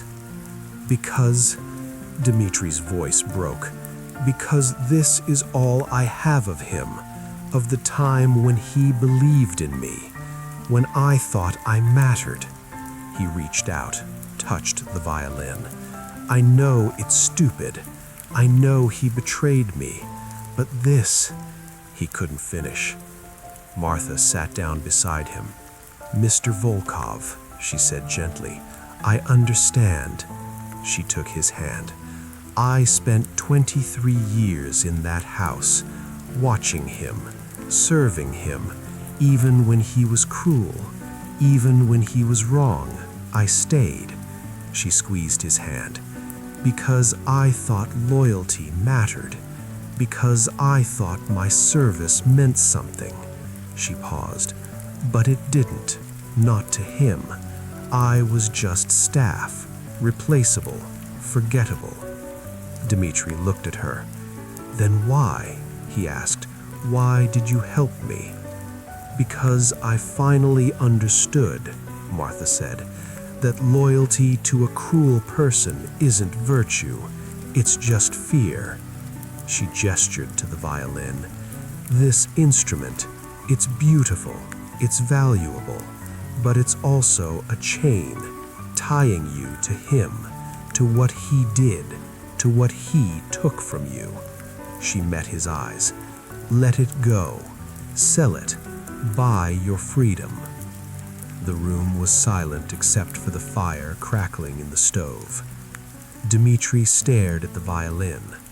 Finally, he spoke. Who would buy it? He asked quietly. I might know someone, Edwin said. Both Dmitri and Martha looked at him. Who? Dmitri asked. Edwin pulled out Ashford's card, the one with the private number. The man who's hunting you, Edwin said. Julian Ashford. Are you insane? Dmitri stood abruptly. Give it to the man who wants to turn me in? He doesn't want to turn you in, Edwin said calmly. He wants the violin. That's all he cares about. Edwin tapped the card. He's a collector, not a crusader. If he can get the violin privately, without scandal, without police involvement, he'll take it. And what stops him from taking it and then reporting me anyway? Nothing, Edwin admitted, except his reputation. He stood, faced Dmitri. Men like Ashford, they deal in secrets, in private transactions. If word got out that he betrayed someone after a deal, no one would trust him again. He'd lose access to every private collection, every backroom auction. Edwin paused. His reputation is worth more to him than revenge. You're sure about this? Dmitri asked. No, Edwin said honestly, but it's the best option we have. Dmitri walked to the window, looked out at the hills, the bare trees, the gray sky. I came here to disappear, he said.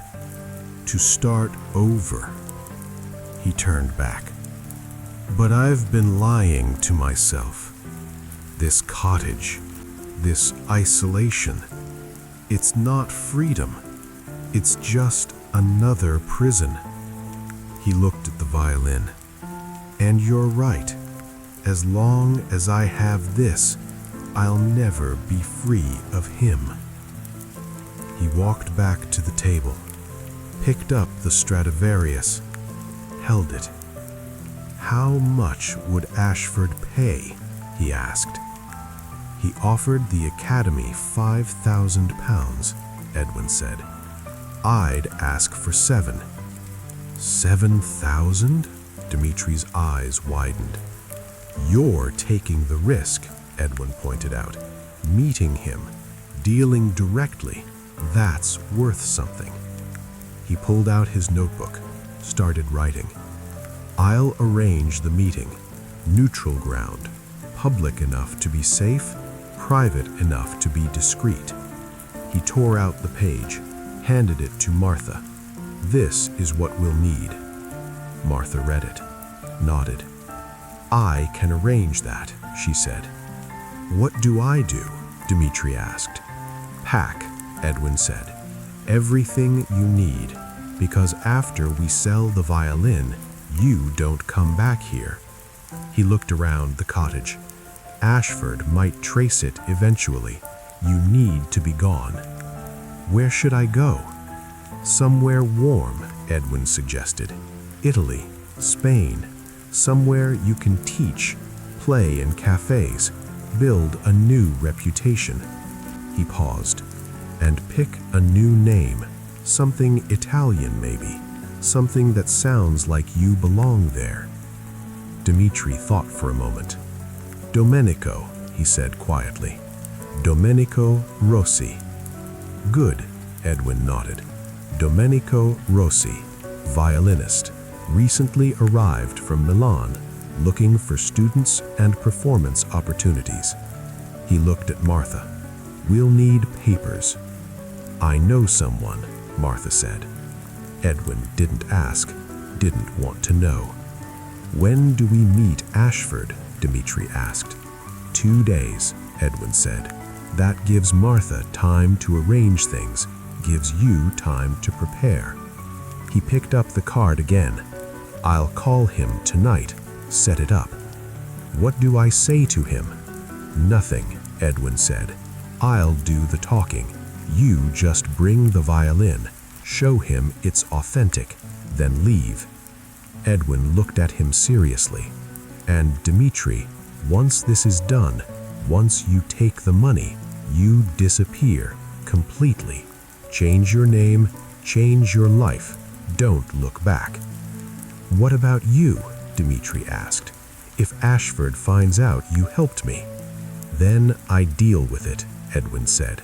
But I'm good at dealing with things. Dimitri nodded slowly. Thank you, he said. Don't thank me yet, Edwin replied. This could still go wrong. They left an hour later. Dimitri stayed at the cottage, packing, preparing. Edwin and Martha drove back to Edinburgh. The sun was setting, painting the hills orange and red. Do you really think this will work? Martha asked. I think it's our best chance, Edwin said. And if it doesn't, then we run, Edwin said simply. All of us. Martha was quiet. Then, I've never run from anything, she said. There's a first time for everything, Edwin replied. They reached Edinburgh as darkness fell, returned to the hotel. Edwin went to his room, pulled out Ashford's card, stared at the number. This was the moment. Once he made this call, there was no going back. He picked up the telephone, asked the operator to connect him. The phone rang twice. Yes. Ashford's voice. Smooth. Controlled. Mr. Ashford? Edwin said. This is Edwin Ashbury. Silence. Then, Mr. Ashford. Ashford's tone changed, became warmer, more interested. I hoped you'd call. I have information, Edwin said. About Volkov? About the violin, Edwin corrected. Same thing, Ashford said. Not quite, Edwin replied. I can deliver the violin to you. Intact, authenticated. No police, no scandal, no questions. For what price? £7,000, Edwin said. Ashford laughed. That's 2,000 more than I offered the Academy. The Academy doesn't have the violin, Edwin pointed out. I do. You said it was stolen. I lied, Edwin said simply. Another pause. Why should I pay you anything? Ashford asked. Why shouldn't I just tell the police where you are? Because then you'd never get the violin, Edwin said. I'd burn it first, or sell it to someone else. Someone in Europe who wouldn't ask questions. He kept his voice calm. But this way, you get what you want. No complications, no risk. 7,000 is a lot. It's a Stradivarius, Edwin said. In perfect condition, with full provenance. You said yourself it's worth more than 5,000. He paused. 7 is fair. Silence. Edwin could almost hear Ashford thinking, calculating. Where and when?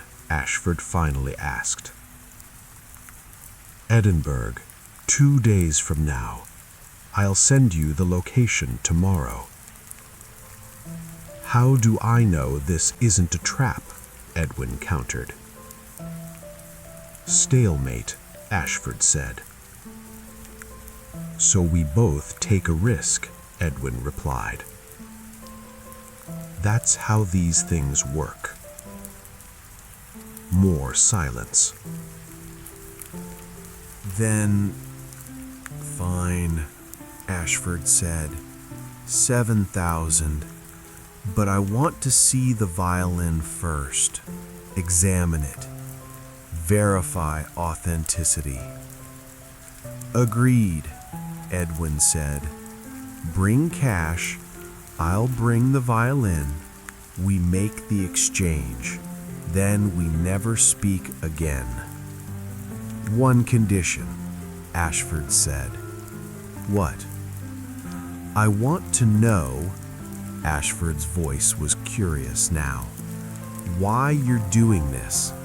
Why risk your career, your freedom, for Volkov? Edwin thought about that, about all the reasons, about justice and law, about right and wrong. Because someone needed to, Edwin said finally. He hung up, stood by the phone. His hand was shaking slightly. What had he just done? He'd made a deal with a man he didn't trust to sell a stolen violin to save someone he barely knew. And if it went wrong, if Ashford betrayed them, Edwin would lose everything. His license, his freedom, maybe his life. He walked to the window, looked out at Edinburgh, the city lights, the castle on the hill, dark against the darker sky.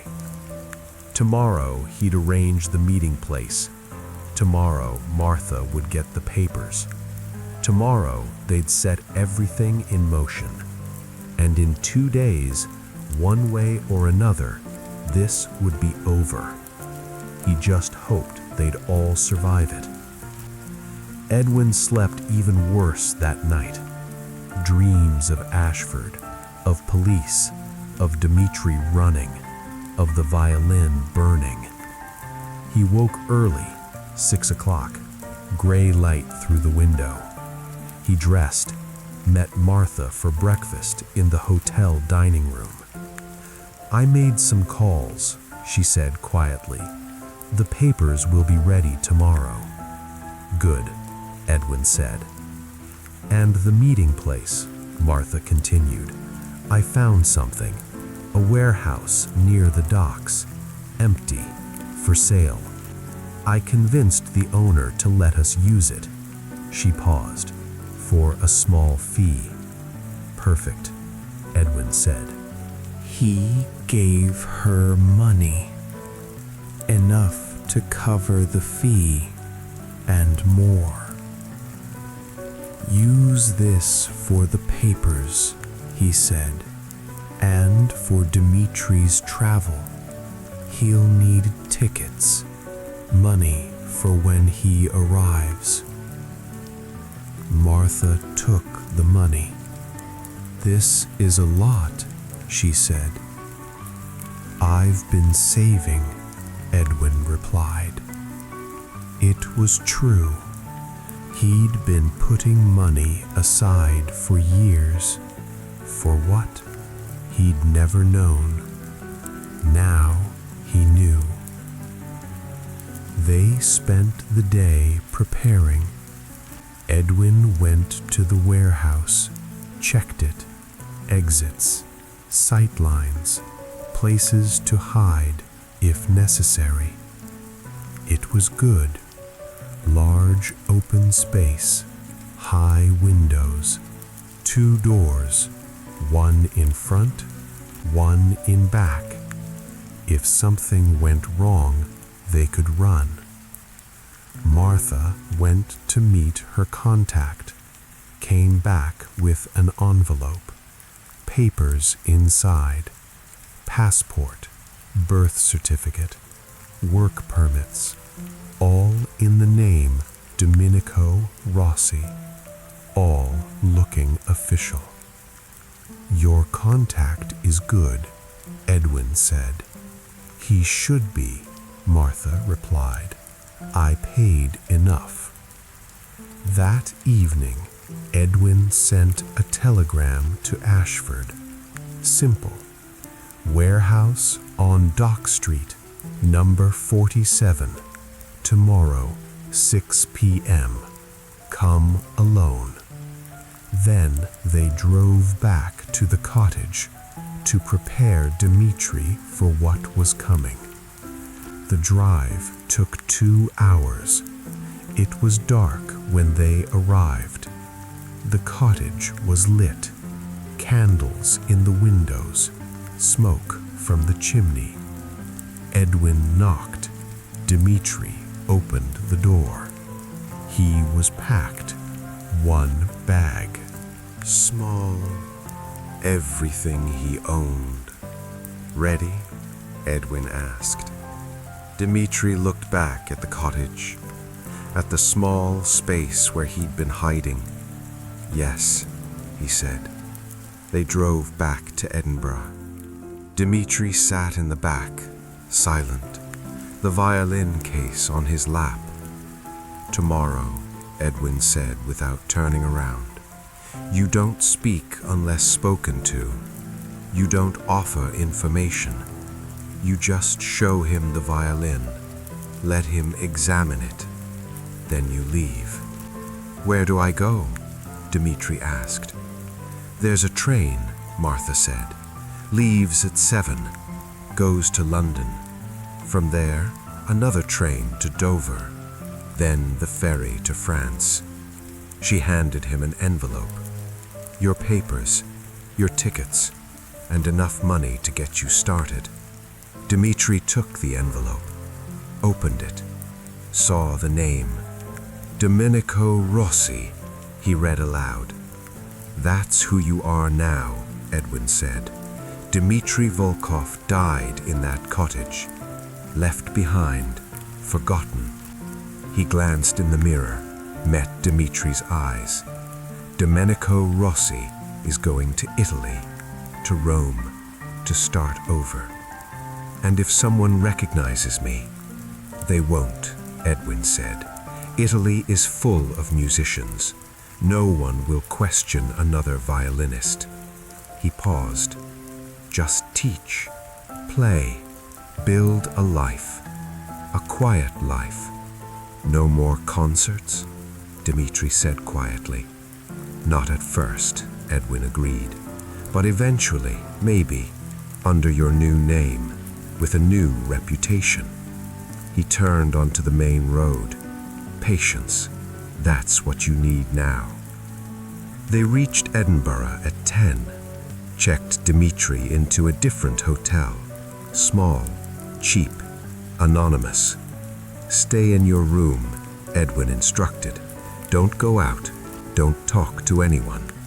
Tomorrow at 5, meet us outside. We'll go to the warehouse together." Dimitri nodded. "Mr. Ashbury," he said. "Yes." "What if Ashford brings the police?" "Then we run," Edwin said. "That back exit I showed you, it leads to an alley. From there, the train station is 10 minutes on foot." He handed Dimitri a different ticket. "This is for the 5:30 train. If anything goes wrong, if we don't show up by 6, use it." "Where does it go?" "Glasgow," Edwin said. "From there, you can get to anywhere." Dimitri took the ticket, put it in his pocket with the others. "Thank you," he said again. Edwin just nodded. They left him there, went back to their own hotel. In the lobby, Martha turned to Edwin. "Are you scared?" she asked. "Yes," Edwin said honestly. "Me too," Martha admitted. They went to their rooms. Edwin lay in bed, staring at the ceiling. Tomorrow, 6 o'clock, everything would be decided. Either they'd walk away with £7,000 and Dimitri would be free, or they'd be running, or arrested, or worse. Edwin had faced danger before. In his years at Scotland Yard, dark alleys, violent criminals, guns, knives. But this was different. This time he was the criminal. This time he was the one breaking the law. And it should have bothered him more, should have kept him awake with guilt. But it didn't. Because sometimes the law was wrong, and someone had to do what was right, even if it was illegal, even if it was dangerous, even if it destroyed them. Edwin finally slept, dreamless, exhausted, and when he woke, it was tomorrow. 5 o'clock came too quickly. Edwin stood outside Dimitri's hotel. The street was quiet, rain falling, not heavy, just steady. the kind that soaked through everything. Martha arrived first, wearing a dark coat, her hair pinned back. She looked calm, but Edwin could see the tension in her shoulders. "Any problems?" he asked. "No," she said. "I checked the warehouse this morning. Everything's ready." "And the money?" "I have it." Martha patted her handbag. "All of it." Edwin had given her his savings yesterday, £6,000, everything he had. Combined with what Martha had saved, they had enough. If Ashford brought the 7,000, if this worked, Dimitri would have enough to start over. And Edwin? Edwin would have nothing, but he'd made his choice. The hotel door opened. Dimitri stepped out. He looked different again. His beard was fully trimmed now, almost gone. His hair was shorter, neat. He wore a simple suit, dark, unremarkable. The violin case was in his hand. "You look like someone else," Edwin observed. "That's the idea," Dimitri said. His voice was steadier than yesterday, calmer, or maybe just resigned. "Ready?" Edwin asked. Dimitri nodded. They walked toward Dock Street, the warehouse district. The rain was getting heavier, pooling in the cobblestones, making everything slick. They didn't talk, just walked. 3 figures in the rain, moving towards something inevitable. The warehouse was at the end of the street, number 47, a large brick building, windows boarded up, a for sale sign hanging crooked on the door. Edwin checked his watch. 5:45. "We're early," he said. "Good," Martha replied. "We can check everything again." Edwin pulled out the key Martha had gotten from the owner, unlocked the padlock, pushed the door open. Inside was darkness, and the smell of salt, old fish, decay. Edwin lit a lantern. The light pushed back the shadows, revealed the space. Larger than Edwin remembered. Empty, except for some old crates, ropes coiled in corners. The floor was concrete, stained, cracked, but dry. "Where do we do this?" Dimitri asked. Edwin pointed to the center of the room. "There," he said, "away from the walls, so we can see if anyone's hiding." He set the lantern on a crate, positioned it so the light spread evenly. Not bright, but enough to see. Martha walked to the back door, checked it. "Still unlocked," she reported. "Good," Edwin said. "Dimitri, you stand there." He pointed to a spot near the back door. "If anything happens, if I say run, you go. Don't wait, don't look back, just go." "What about you?" Dimitri asked. "We'll be right behind you," Edwin lied. He wouldn't be. If this went wrong, if Ashford brought police, Edwin would stay, delay them, give Dimitri and Martha time to escape. It was the only way, but Dimitri didn't need to know that. Edwin checked his watch again. 6:05. "He should be here soon," Edwin said. They waited. The rain hammered on the roof, Water dripped through gaps, pooled on the floor. Dmitri set the violin case down. His hands were shaking. Nervous? Edwin asked. Terrified, admitted Dmitri. Good, Edwin said. Fear keeps you sharp. He looked at Martha. You too. I'm fine, Martha said, but her voice was tight. 6 o'clock came, then 5 passed, 10 passed. He's not coming, Dmitri whispered. He's coming, Edwin said. He's just making us wait, making us nervous. It's working, Dmitri said. 15 passed. Then they heard it. Footsteps outside. Slow, deliberate. Someone walking toward the door. Edwin held up his hand, motioned for silence. The footsteps stopped. A knock. 3 times. That's him, Edwin said quietly. He walked to the door, pulled it open. Julian Ashford stood in the rain, wearing an expensive coat, holding an umbrella. Behind him, 2 men, large, wearing dark suits, blank expressions. Edwin's stomach dropped. You said come alone, Edwin said. I did, Ashford replied. These are my associates for security. He smiled. Surely you didn't expect me to carry 7,000 pounds by myself. Edwin looked at the 2 men.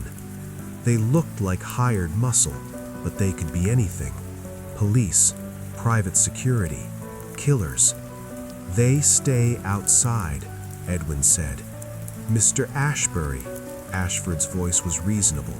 Surely we can all be civilized. Outside, Edwin repeated, or we're done. Ashford studied him, then nodded to the 2 men. Wait here, he told them. They didn't move, just stood there, watching. Ashford stepped inside, closed his umbrella. Satisfied? Ashford asked. Edwin nodded, handed the money to Martha. She put it in her handbag.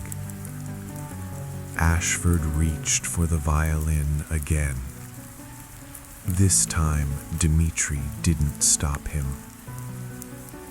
Ashford lifted it carefully, held it up to the light, plucked the strings. They sang, pure, perfect. Beautiful, Ashford whispered. He set it back in the case, closed the lid, picked up the case. Well then, he said, I believe our business is concluded. He turned toward the door. Edwin felt something wrong, something off. Mr. Ashford, he said. Ashford stopped, turned back. Yes. That's it? Edwin asked. We're done? We're done, Ashford confirmed. And no police? No police, Ashford said. As agreed. I have what I want. You have what you want. Everyone's happy. He paused. Though I am curious. About what? Why you did this, Ashford said. You could have kept the money, sold the violin yourself, made more than 7,000. He looked at Dmitri. Why give it to him? Edwin didn't answer. Guilt, Ashford continued. Is that it? You feel guilty about what Thornton did?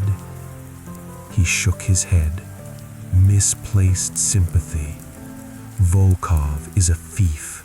He stole this violin.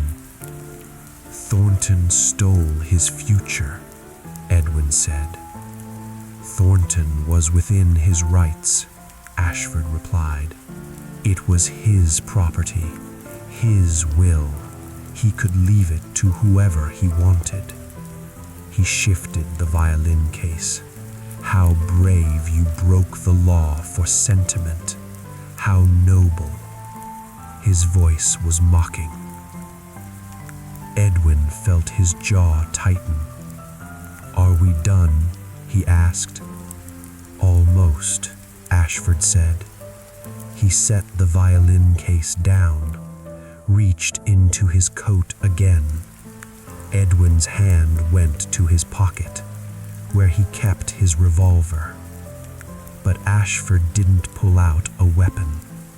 He pulled out another envelope. This is for you, Ashford said. He tossed it to Edwin. Edwin caught it, opened it. Inside was a single sheet of paper, a letter. Edwin read it. His blood went cold. What is that? Martha asked.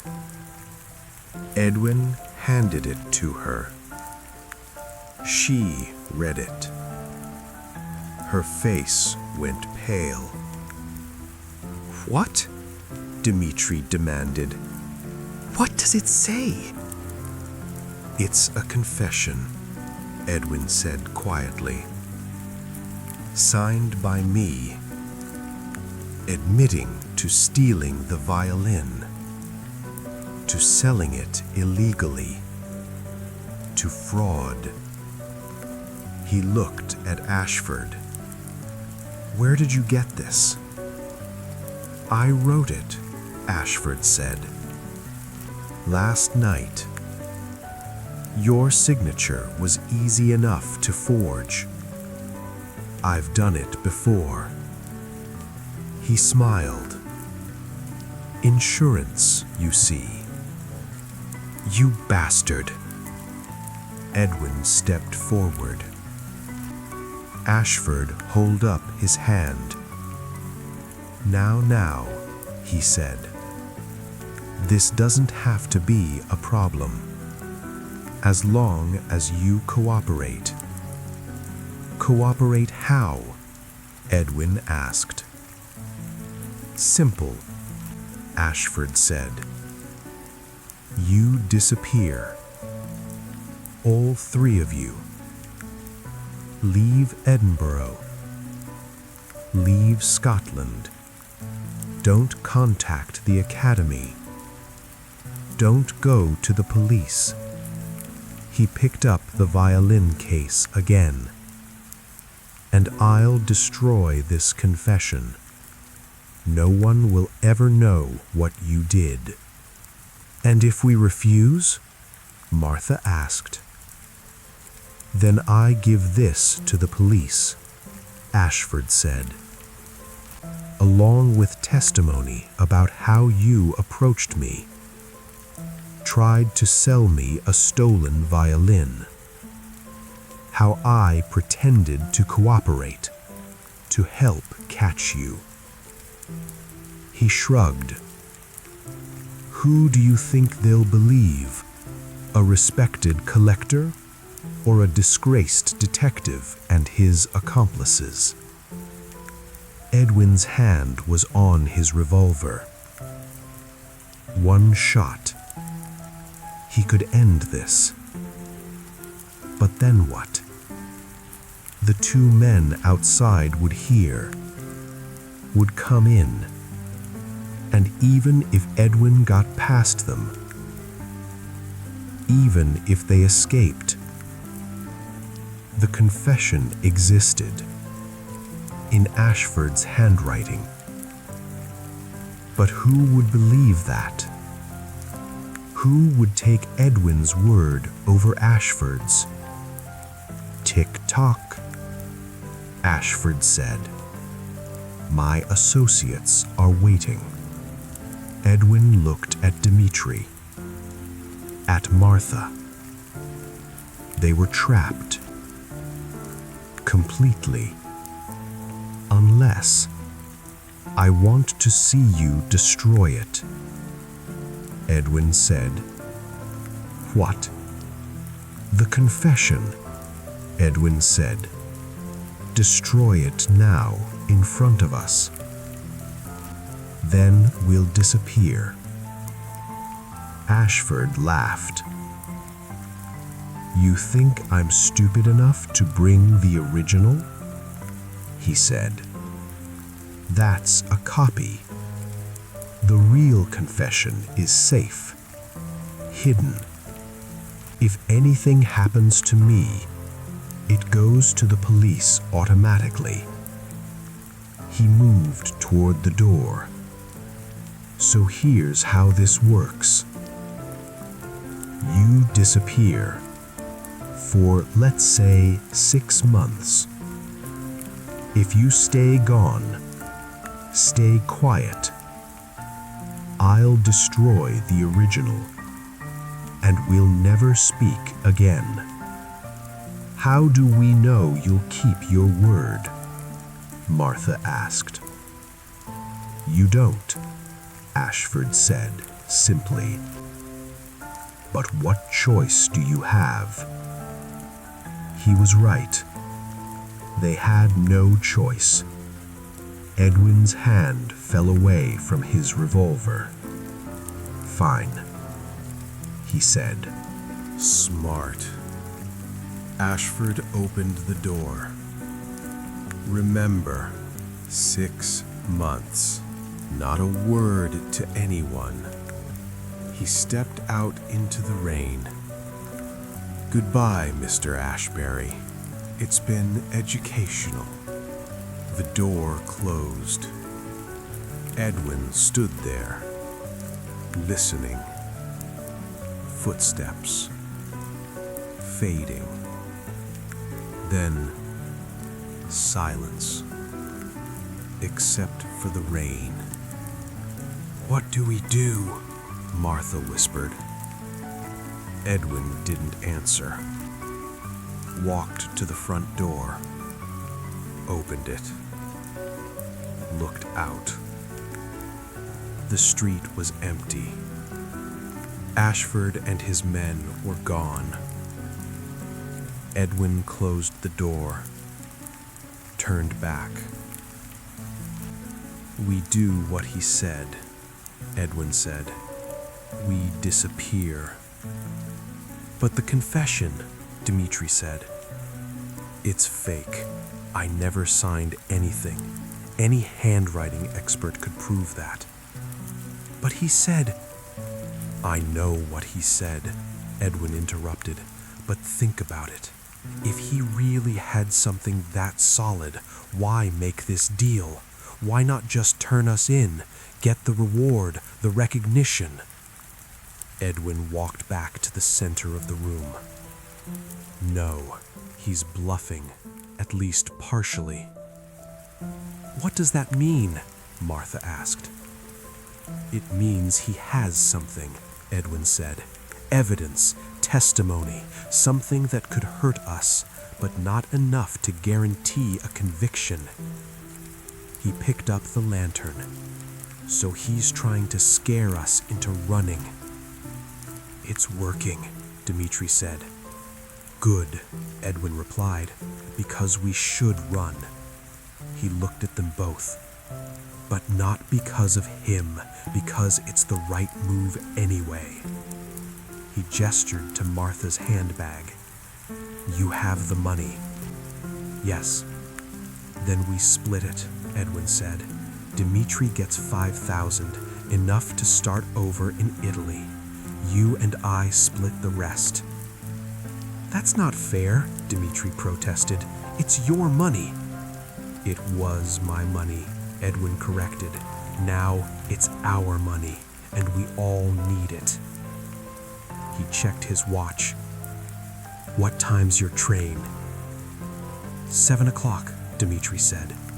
You need to go, Edwin said. Now. Get your bag from the hotel. Get to the station. Don't look back. What about you? Dmitri asked. We'll be fine, Edwin said. Mr. Ashbury, Dimitri's voice was strained. I'm sorry. I never meant for this to... I know, Edwin said, but it doesn't matter now. What matters is you get out. You survive. You build something. He put his hand on Dimitri's shoulder. That's how you make this worth it. Dimitri nodded, swallowed hard. Thank you, he said. Then he turned, walked to the back door, opened it. I've been thinking, Martha said, about France, about starting over. She paused. I've spent my whole life serving other people, working in their houses, cleaning their floors, cooking their meals. She looked out the window. Maybe it's time to do something for myself. Like what? I don't know, Martha smiled slightly. That's the exciting part. Edwin smiled too. The first real smile in days. They rode in silence for a while, the train rattling through the darkness. Finally, Edwin spoke. Do you think he'll make it? He asked. Dimitri. I think so, Martha said. He's stronger than he thinks. I hope you're right. Me too, Martha said. The train rolled on, south, toward London, toward uncertainty, toward whatever came next. And somewhere on another train, heading east, toward Dover, toward France, toward Italy, a young man sat alone, a violin case at his feet, papers in his pocket, a new name, a new life. Domenico Rossi, violinist from Milan, looking for work, looking for a future, looking for redemption, and maybe, just maybe, he'd find it. 3 days later, in a townhouse in Kensington, Julian Ashford sat in his study, the Stradivarius on his desk. He'd examined it thoroughly, had it authenticated by 3 different experts.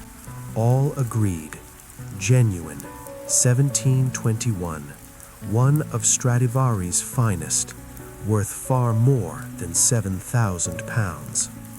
Ashford smiled. He'd won, got the violin. Got rid of the complications, scared them into running. Perfect. He picked up the violin, held it. His. Finally his.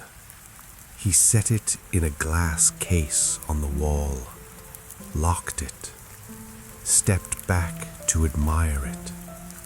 It looked good there, among his other instruments, his collection, growing, always growing. There was a knock at the door. Come in, Ashford called. His butler entered. Sir, the butler said, there's a gentleman here to see you, from Scotland Yard. Ashford's smile faded. Scotland Yard? Yes, sir, the butler said. He says it's about a stolen violin. Ashford felt his stomach drop. Show him in, he said. The butler left. Ashford stood there, trying to think. How did they know? What did they know? The door opened again. A man entered, tall, wearing a dark suit, police badge on his chest. Mr. Ashford, the man said, I'm Inspector Grant, Scotland Yard. I need to ask you some questions about a Stradivarius violin. Ashford kept his face calm. Of course, he said, though I'm not sure what I can help with. We received information, Grant said, that you recently acquired a Stradivarius, previously owned by the late Samuel Thornton. I did, Ashford admitted. Legally, at a private sale. From whom? A man named Edwin Ashbury, a detective. He represented the seller. And the seller was... I don't know, Ashford lied. Ashbury handled everything. Grant pulled out a notebook. Mr. Ashford, he said, the violin in question was reported stolen 3 weeks ago from the Thornton estate. He looked up. Which means you bought stolen property. I didn't know it was stolen, Ashford protested. Didn't you? Grant said. Because we have testimony from multiple sources that you knew exactly what you were buying. He flipped through his notebook. In fact, we have evidence that you specifically sought out this violin, knowing it was stolen. Ashford felt cold. That's absurd. Is it? Grant said. Because we also have this. He pulled out a piece of paper, unfolded it. It was the confession, the one Ashford had forged. This is a confession, Grant said, signed by you, admitting to knowingly purchasing stolen property, to conspiracy to commit fraud. He looked at Ashford, very detailed. I didn't sign that, Ashford said. Handwriting analysis says you did, Grant replied. It's a fake, Ashford insisted. That's what we'll determine, Grant said. In the meantime, I'm placing you under arrest. This is ridiculous, Ashford's voice rose. I'm the victim here. Are you? Grant said. Because according to our information, you orchestrated this whole thing, convinced Ashbury to steal the violin, then bought it cheap, planning to claim you recovered it, get the reward, and keep the violin. That's not true. We'll see, Grant said. He gestured to someone outside. 2 uniformed officers entered. Julian Ashford, Grant said formally. You're under arrest for conspiracy to commit theft, receiving stolen property, and fraud. The officers moved forward, put handcuffs on Ashford. This is a mistake, Ashford said. Maybe, Grant replied, but we'll sort it out at the station. They led Ashford out, through his own house, past his collection, his precious instruments, out onto the street, into a police wagon. As they drove away, Ashford saw someone standing on the corner. A woman, middle-aged, wearing a dark coat. She was watching. As Ashford passed, she smiled, just slightly, then turned and walked away. It was Martha, and in her hand, hidden in her coat, was the real confession, the one she'd stolen from Ashford's study while Edwin distracted him in the warehouse, the one they'd replaced with a fake, the one they'd given to Scotland Yard, along with testimony about Ashford's methods, his contacts, his willingness to buy stolen goods. They'd played him, used his greed against him. And now he'd pay. Not them, him. Martha walked back to her hotel, where Edwin was waiting. "Done?" she asked. "Done," Martha confirmed. Edwin nodded. "Then we can go." "Where?"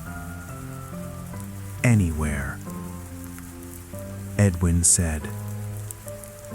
They left Edinburgh that night, took a train south, then west, then north, zigzagging, covering their tracks, until finally they stopped in a small town on the coast. Wales. Quiet. Remote. Safe. They rented a cottage. Nothing fancy. Just 2 rooms. But it had a view of the sea. And it was far from London. Far from Ashford. Far from everything. They lived simply. Edwin took odd jobs. Martha learned to paint. They didn't talk about what happened. Didn't need to. They'd done what they'd done, and it was over. 6 months later, Edwin received a letter, postmarked Rome. No return address. Inside was a single page and a photograph. The letter was short. "Thank you." It read, "I'm teaching now. Small students. Nothing grand. But they're learning. And I'm playing again. Not concerts. Just for myself. For them. It's enough. More than enough. Dr." The photograph showed a man standing outside a music school. Thin, but healthy. Smiling. Holding a violin. Not the Stradivarius. That was gone. Sold to Ashford, who'd lost it to the police, who'd returned it to the academy, where it sat in a display case, gathering dust. This violin was different, simpler, but in the photograph, in Domenico Rossi's hands, it looked perfect. Edwin showed the photograph to Martha. "He made it," she said. "He did," Edwin agreed. He burned the letter, as instructed, but kept the photograph. Put it in his desk drawer. A reminder that sometimes breaking the law was the right thing to do, and sometimes justice had nothing to do with the law. 2 years passed. Edwin and Martha lived quietly in the Welsh cottage. The sea became familiar, the sound of waves, the cry of gulls, the smell of salt. Edwin took work where he could find it, not detective work, just labor, fixing fences, repairing boats, anything that paid. Martha painted, seascapes mostly.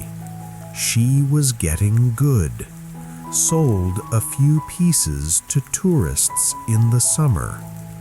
They didn't talk about London, about what they'd done, about the past. It was easier that way. Until the day the telegram arrived. Edwin was working on a fishing boat, patching a hole in the hull, when the harbor master found him. "Telegram for you," the old man said. Edwin took it, wiped his hands on his trousers, opened it. The message was short. "Come to London, urgent. Martha Thornton Estate, Solicitor's Office, 14 Fleet Street, Friday, 2 p.m. Critical you attend. Bring identification." It was unsigned. Edwin read it twice, felt his stomach tighten. "Bad news?" the harbor master asked. "I don't know," Edwin said. He left the boat, walked back to the cottage. Martha was outside, painting, a canvas propped on an easel. The sea spread before her. She looked peaceful. Edwin almost didn't want to disturb her, but he had to. "Martha," he called. She turned, saw his face, set down her brush. "What's wrong?" He handed her the telegram. She read it. Her face went pale. "The Thornton estate," she whispered. "But that was settled years ago." "I know," Edwin said. "What do they want?" "I don't know," Edwin admitted. "But we need to find out." "It could be a trap," Martha said. "Ashford." "Ashford is in prison," Edwin reminded her. 7 years, we checked. "But his associates?" "Possible," Edwin conceded.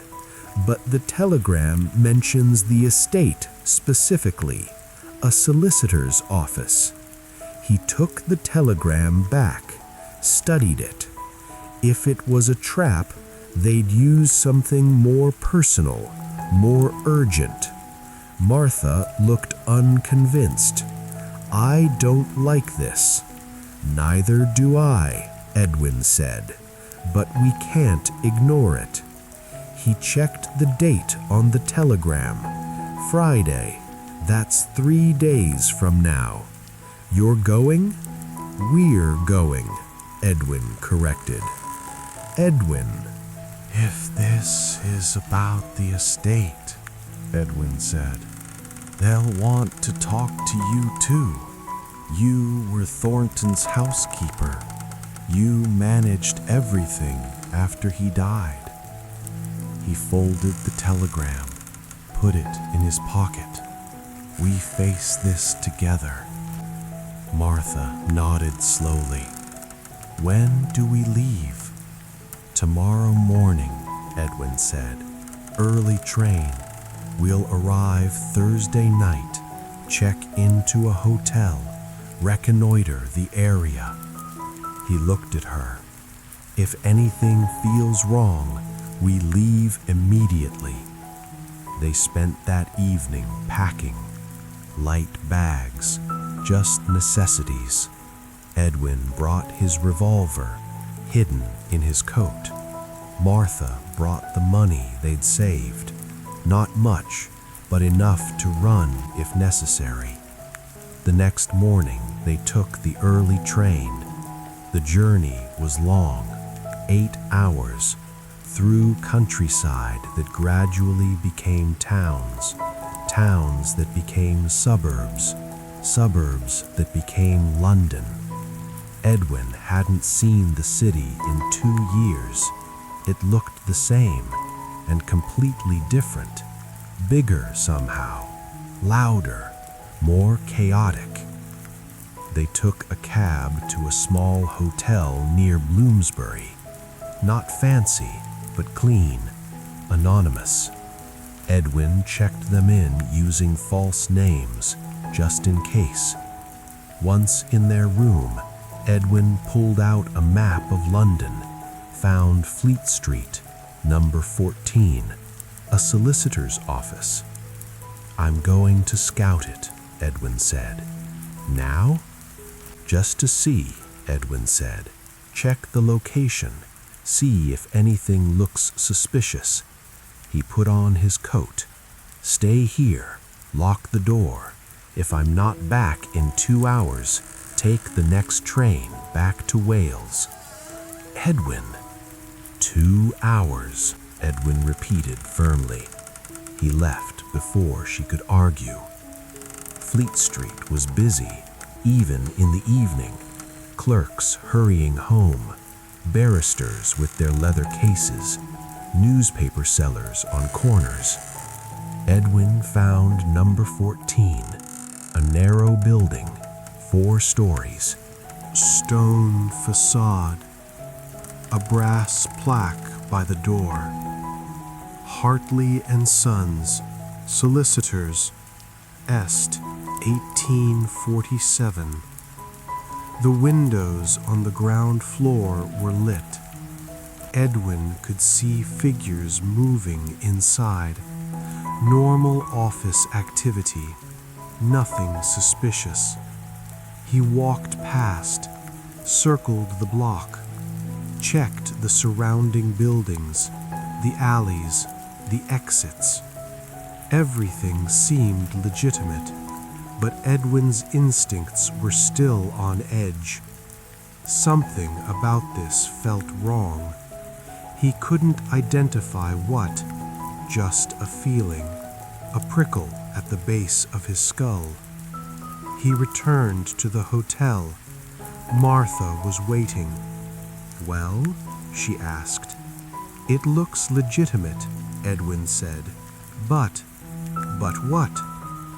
"I don't know," Edwin admitted. "It just feels off." They ate dinner in their room, didn't go out, didn't want to risk being seen. Edwin slept poorly that night. Dreams of passages, hidden doors, violins singing, Ashford's face.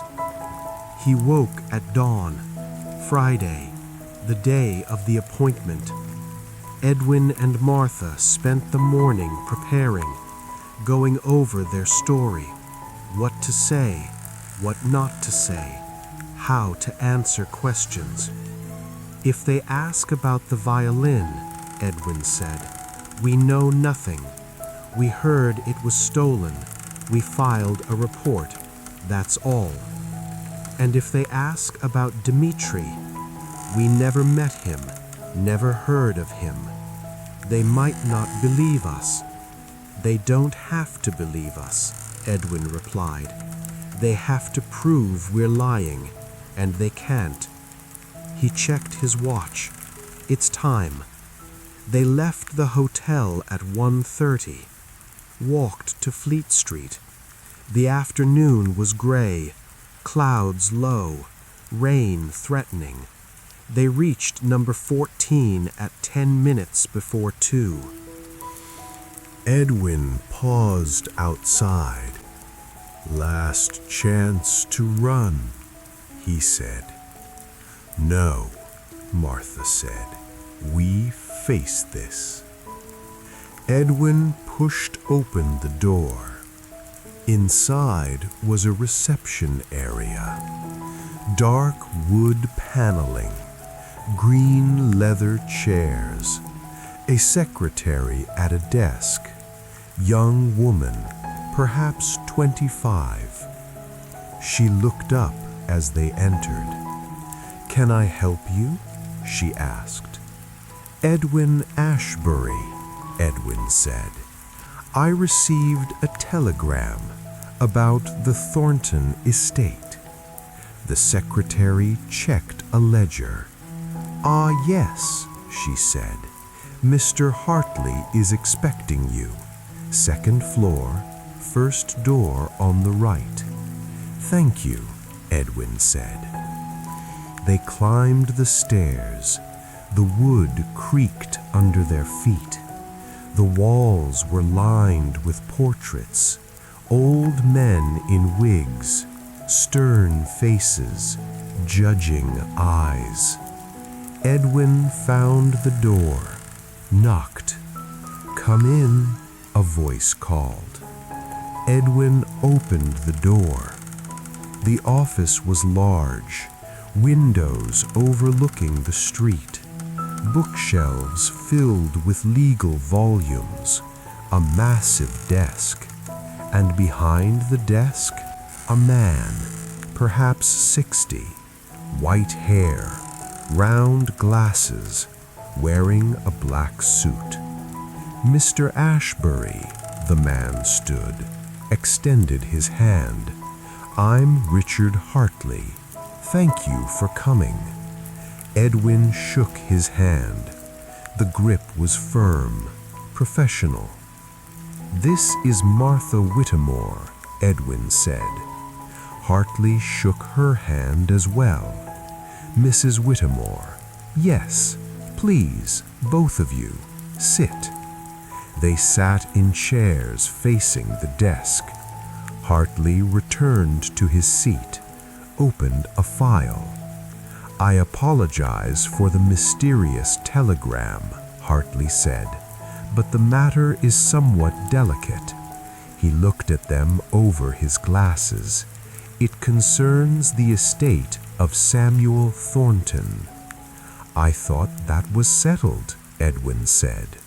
"So did we," Hartley replied, "but a situation has arisen."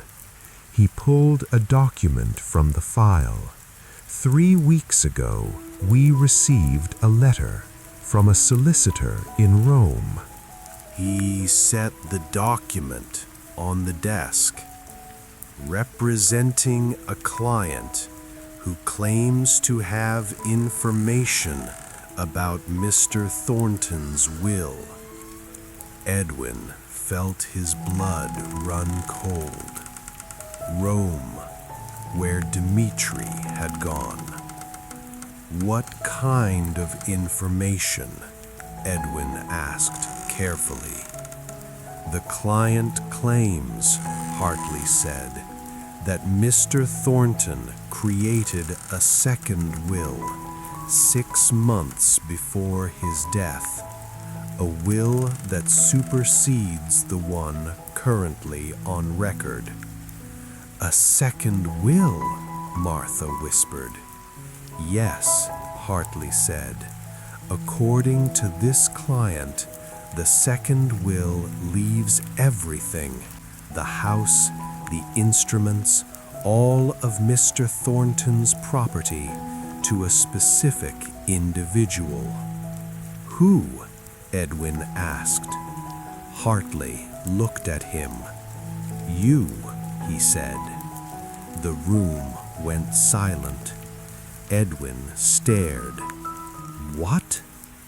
"The second will," Hartley repeated, "names you, Edwin Ashbury, as the sole beneficiary of the Thornton estate." "That's impossible," Edwin said. "I never even met Thornton." "I know," Hartley said, "which is why we need to verify this claim." He pushed the document across the desk. "This is a copy of the alleged will, signed, witnessed, dated 6 months before Mr. Thornton's death. Edwin picked it up, read it. The language was legal, formal, but clear.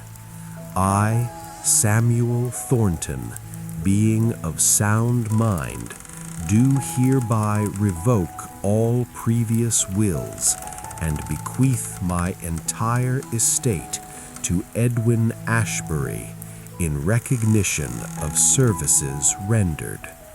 Services rendered? What services? Edwin had never met the man. This is a forgery, Edwin said. Possibly, Hartley agreed. That's what we need to determine. He took the document back. The signature appears authentic. We've had it examined by 2 experts. Both say it matches Thornton's hand. Then someone copied his signature. Perhaps, Hartley said, but there's more. He pulled out another document. The witnesses. One of them was Thornton's physician, Dr. James Crawford. He died last year, but before he died, he made a statement to his own solicitor. Hartley read from the document. He confirmed that he witnessed Thornton signing a new will 6 months before his death, and that the beneficiary was someone Thornton had never met but felt indebted to. Edwin's mind was racing. This made no sense. Why would Thornton leave everything to him? They'd never met, never spoken. Unless, who's the client in Rome? Edwin asked. I can't disclose that, Hartley said. Can't or won't? Both, Hartley replied. The client wishes to remain anonymous for now. He leaned forward. But they've authorized me to tell you this. If you accept the inheritance, there's one condition. What condition? You must meet with the client, Hartley said, in person, in Rome, to discuss, let's say, certain arrangements. What kind of arrangements? I don't know, Hartley admitted. The client was very specific. The meeting must happen before the estate can be transferred. Edwin looked at Martha. She looked as confused as he felt. Mr. Hartley, Edwin said slowly, I don't understand any of this. Why would Thornton leave his estate to me? Why would someone in Rome care? What's really going on? Hartley removed his glasses, rubbed his eyes. Mr. Ashbury, he said, I've been a solicitor for 35 years. I've seen many strange cases, but this, he put his glasses back on, this is unusual, even by my standards. You think it's legitimate? Martha asked. I think the documents are real, Hartley said. Whether the will itself is valid, that's another question. He closed the file. The Royal Academy has contested it, naturally. They stand to lose a considerable amount. But until we can prove it's fraudulent, the will stands. And if I refuse the inheritance? Asked Edwin. Then it defaults to the previous will, Hartley said. The Academy gets everything. He paused. But the client in Rome seems quite insistent that you at least hear what they have to say. Why? I don't know, Hartley said, "but they've paid a substantial retainer to ensure this meeting happens." He pulled out an envelope, thick. "They've also provided funds for your travel to Rome. 2 tickets, first class, hotel accommodations, all expenses." He pushed the envelope across the desk. Edwin didn't touch it. "This feels like a trap," he said. "I thought the same," Hartley admitted, "which is why I did some investigating." He pulled out another document. The solicitor in Rome, Giovanni Ferrara, very reputable, one of the oldest firms in Italy, not the kind of people who involve themselves in fraud. But, Hartley agreed, something is definitely unusual here. He looked at Edwin seriously. "My advice as a solicitor is to be very careful, but my advice as someone who's curious is to go to Rome, find out what this is about." He paused. "Because I have a feeling this is connected to something you already know about." Edwin met his eyes. Hartley knew, or suspected. "What do you mean?" asked Edwin carefully. "Mr. Ashbury," Hartley said, "I know about the violin, the stolen Stradivarius, the investigation, Julian Ashford's arrest." He held up his hand. "I'm not accusing you of anything, but I'm also not stupid." He tapped the file. "This will, this inheritance, the client in Rome, it's all connected somehow." "You can't prove that." "No," Hartley agreed, "and I'm not trying to. I'm simply saying, if you want answers, they're in Rome." Edwin was quiet, thinking. Rome, where Dmitri had gone. Was this him? Had he somehow forged this will? But why? What would he gain? "When would we need to go?" asked Edwin. "The client requests," he checked his notes, "within the next 2 weeks, preferably sooner." "And if we don't?" "Then the will is contested successfully," Hartley said. "The Academy gets everything, and you get nothing." He pushed the envelope closer. "But if you go, if you meet this client, you might inherit an estate worth tens of thousands of pounds." Edwin picked up the envelope, opened it. Inside were train tickets, London to Dover, Dover to Calais, Calais to Paris, Paris to Rome, departing Monday. Also hotel vouchers and £500 in cash, more money than Edwin had seen in 2 years. "This is a lot of money," Edwin said. "The client is serious," Hartley replied. Edwin looked at Martha. "What do you think?" Martha was staring at the tickets. "I think," she said slowly, "someone wants to tell us something, something they can't say in a letter." She looked at Edwin. "And I think we need to know what it is." Edwin turned back to Hartley.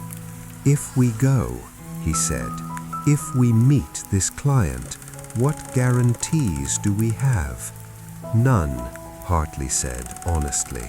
"But I can tell you this, Giovanni Ferrara, the solicitor in Rome, I've worked with his firm before. They're legitimate, trustworthy." He paused. "If they're involved, this isn't a simple con."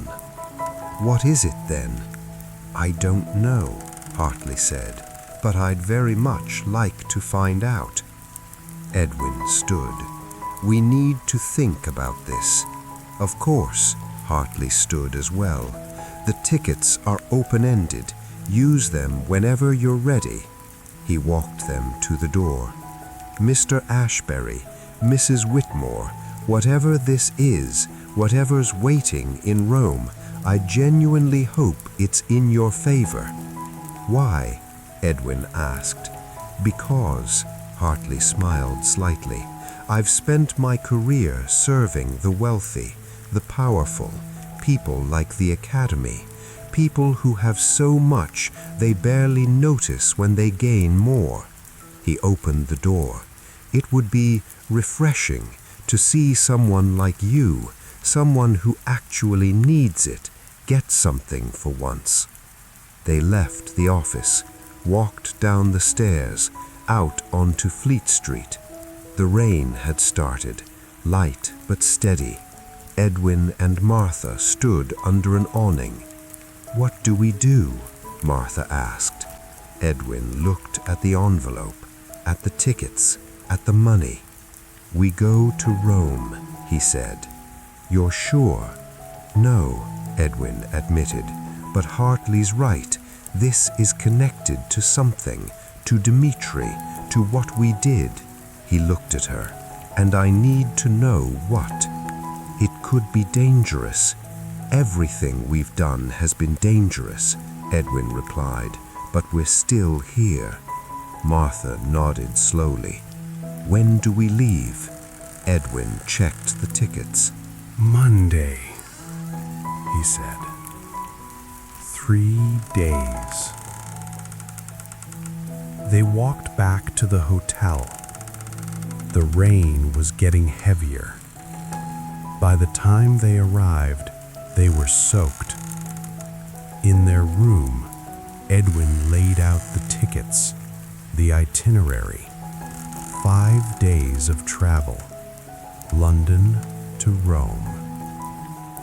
"Have you ever been to Italy?" Martha asked. "No." "Me neither," Martha said. She looked at Edwin.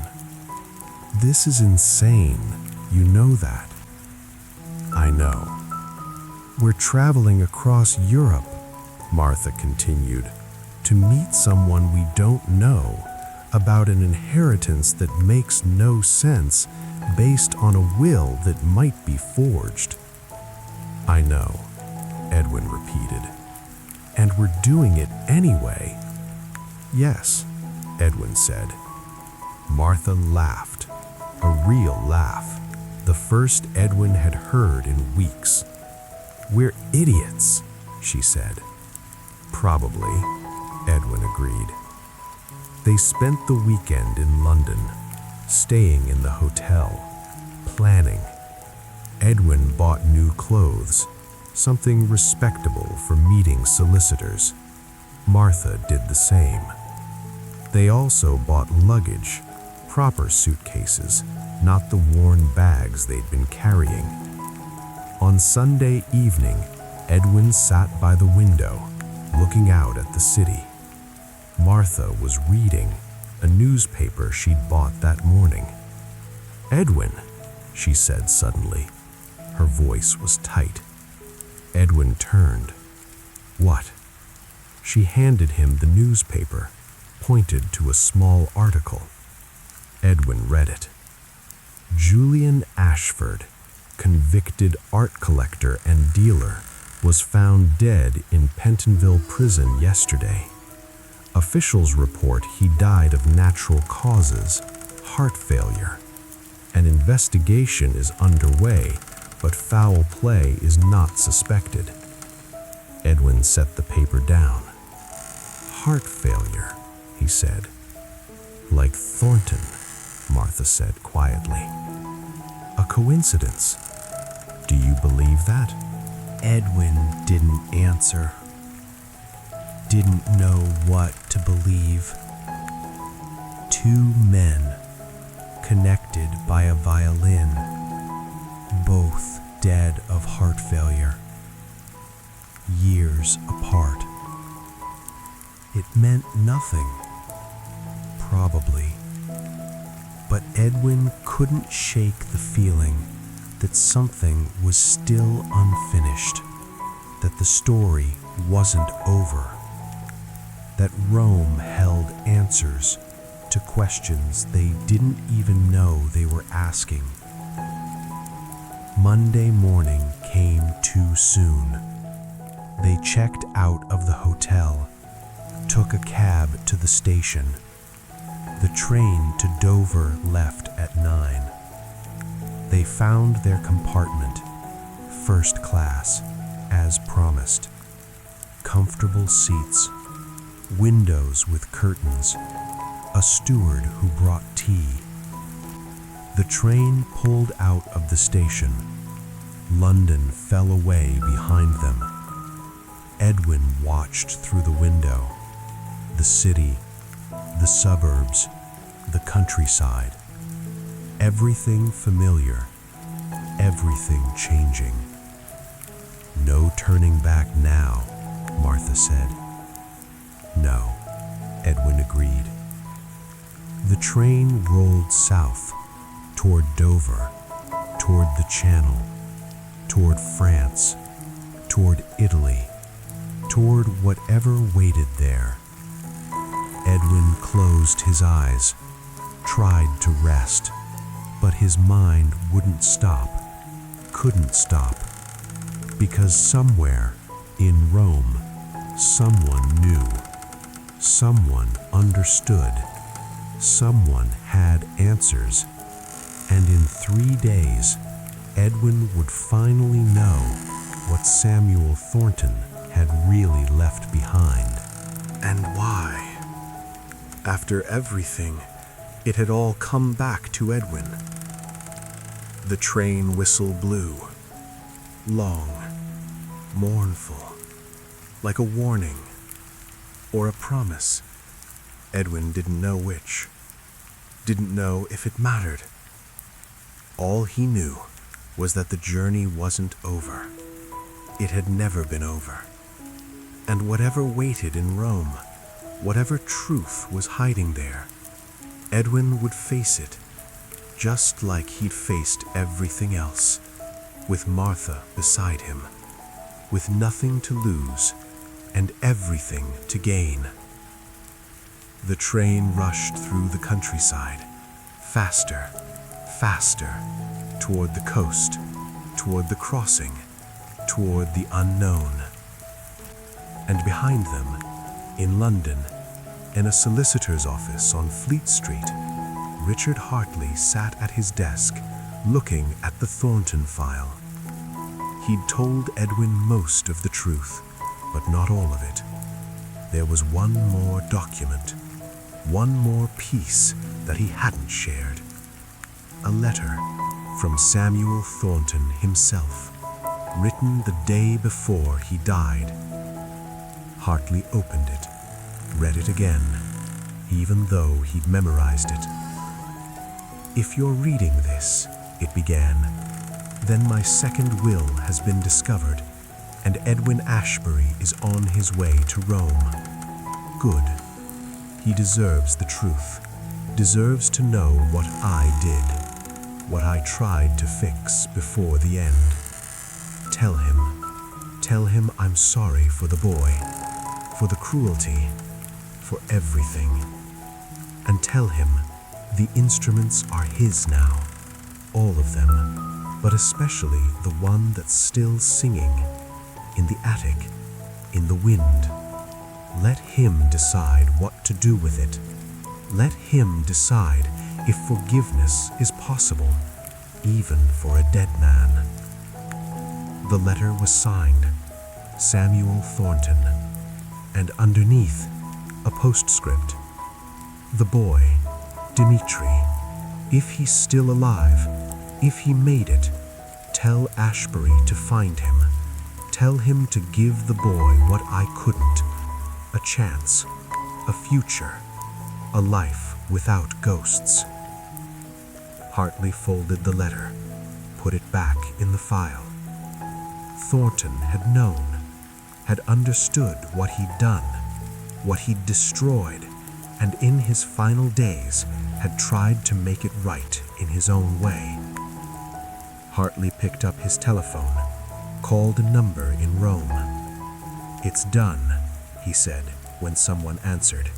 "They're on their way." A pause, then a voice, speaking Italian but with an accent, Russian or something close. "Thank you," the voice said. "I'll be waiting." The line went dead. Hartley hung up, looked out his window, at Fleet Street, at London, at the city that held so many secrets, and wondered if Edwin Ashbury knew what he was really walking into, if he understood that some mysteries, once solved, changed everything.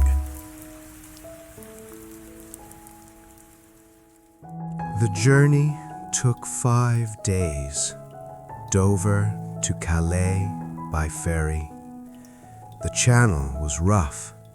Martha spent most of the crossing in their cabin, seasick. Edwin stood on deck, watching England disappear, wondering if they'd ever return. From Calais, they took the train to Paris, changed stations, caught the night train south, through France, into Switzerland, the Alps rising like walls, snow on the peaks even in spring, then down into Italy, the landscape changing, becoming warmer, greener, olive groves, vineyards, stone villages on hillsides. They arrived in Rome on a Thursday afternoon. The sun was bright, the air warm.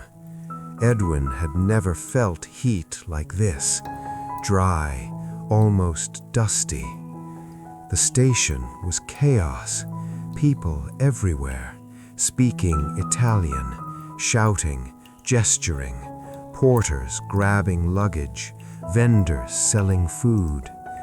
Edwin and Martha stood on the platform, overwhelmed. A man approached, young, perhaps 30, wearing a suit, holding a sign. "Signor Ashbury," it read. "That's us," Edwin said. The man smiled. "Benvenuto, welcome to Rome." His English was accented but clear. "I am Marco, from the office of Signor Ferrara. I take you to your hotel."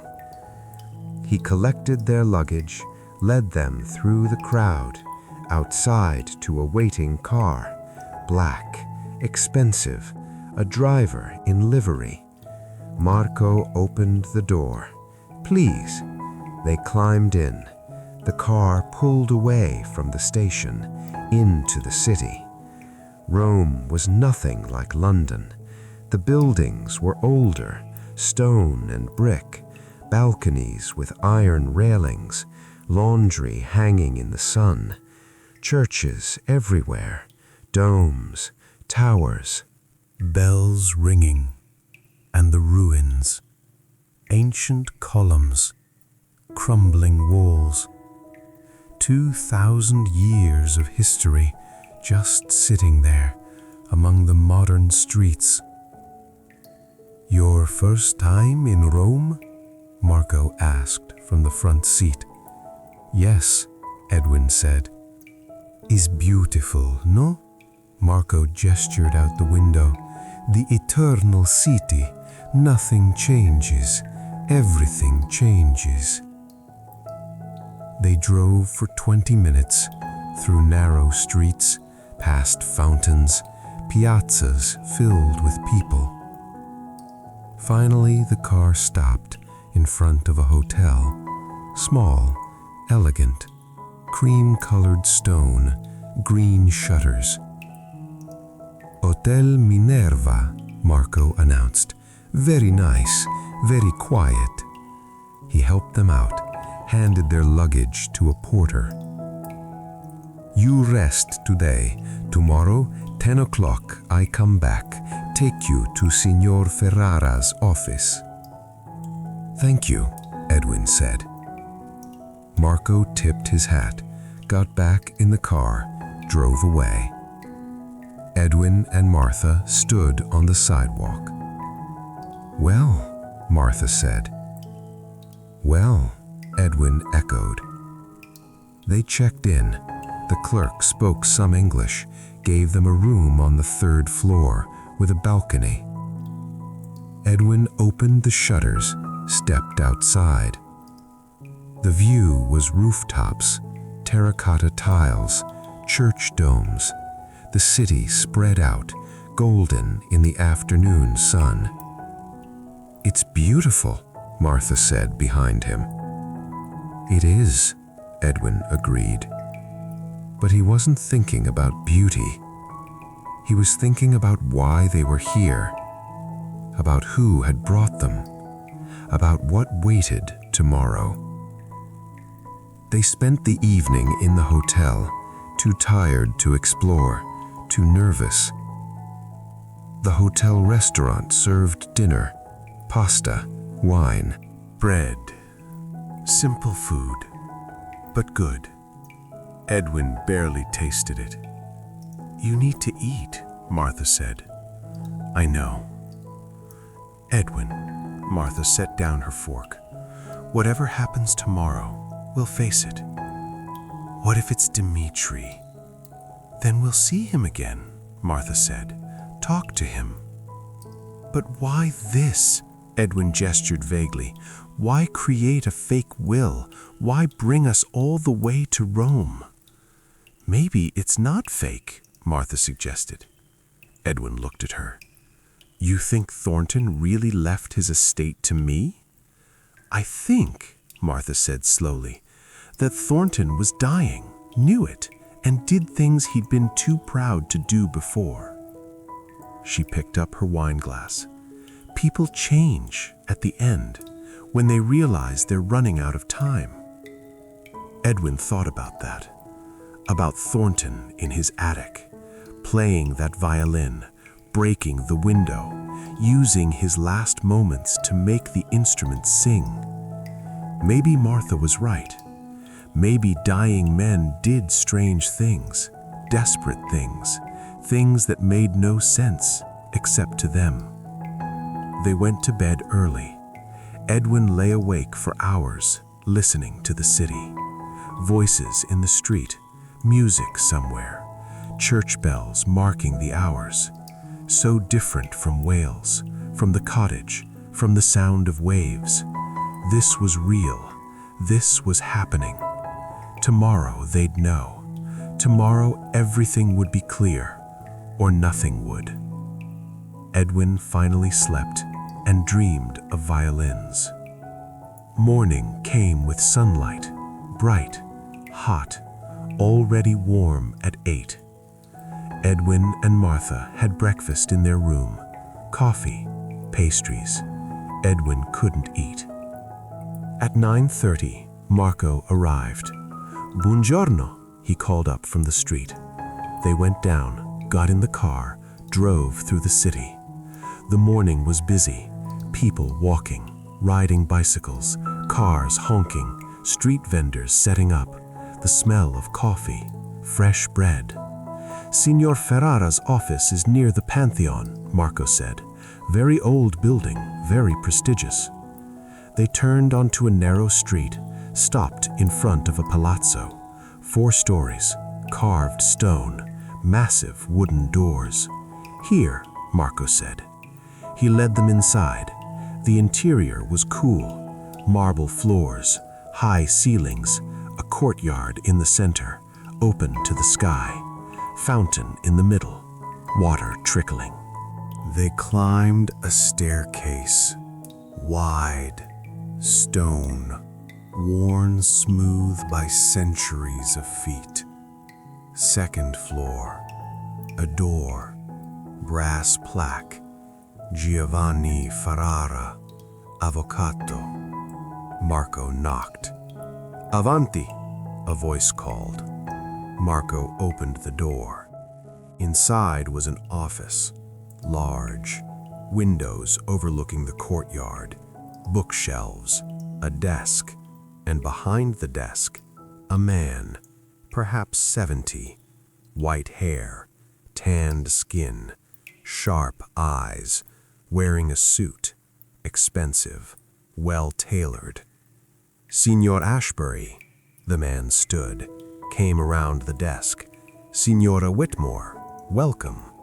His English was perfect, British accented. I am Giovanni Ferrara. He shook their hands. Please, sit. Marco left, closed the door. Ferrara returned to his desk. I imagine you have many questions, he said. A few, Edwin replied. Ferrara smiled. Let me begin with what I can tell you. He opened a file.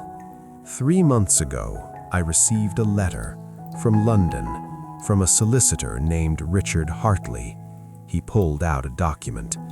The letter explained that a client, whose identity I will reveal shortly, wished to establish certain facts regarding the estate of Samuel Thornton. What facts? Edwin asked. That a second will existed, Ferrara said, created 6 months before Mr. Thornton's death, witnessed properly and legally binding. He pushed the document toward Edwin. This is a certified copy, authenticated by 3 independent experts. The signature is genuine. The witnesses are verified. The will is valid. Edwin picked it up, read it again. The same text as before. Everything to Edwin Ashbury, in recognition of services rendered. I never met Thornton, Edwin said. I know, Ferrara replied, which makes this unusual. He leaned back in his chair, but not illegal. A man can leave his estate to anyone for any reason or no reason at all. So this is real? Marta said. The will is real, Ferrara confirmed. Whether you choose to accept the inheritance, that is another matter. Why wouldn't we? Edwin asked. Ferrara was quiet for a moment. Because, he said carefully, the inheritance comes with obligations. What obligations? That, Ferrara stood, walked to the window, is something my client wishes to discuss directly with you. He looked back at them. They are waiting in the next room, if you are ready. Edwin's heart was pounding. Who is it? I think you know, Ferrara said gently. Edwin did know, had known since London, since the telegram, since everything. Dimitri, he said. Ferrara nodded. Or, as he is known here, Ferrara said, Domenico Rossi. He walked to a door on the side of the office. Edwin hadn't noticed it. Ferrara knocked twice. Avanti, a voice called. Familiar. Ferrara opened the door, stepped aside. Edwin stood. Marta did too. They walked to the doorway, looked inside. The room was smaller, simpler. A table, chairs, and sitting at the table, a man. Edwin almost didn't recognize him. The gaunt face was filled out, healthy. The beard was gone, clean-shaven. The hollow eyes were clear, calm. He wore a simple suit, dark blue. His hands rested on the table, no longer shaking.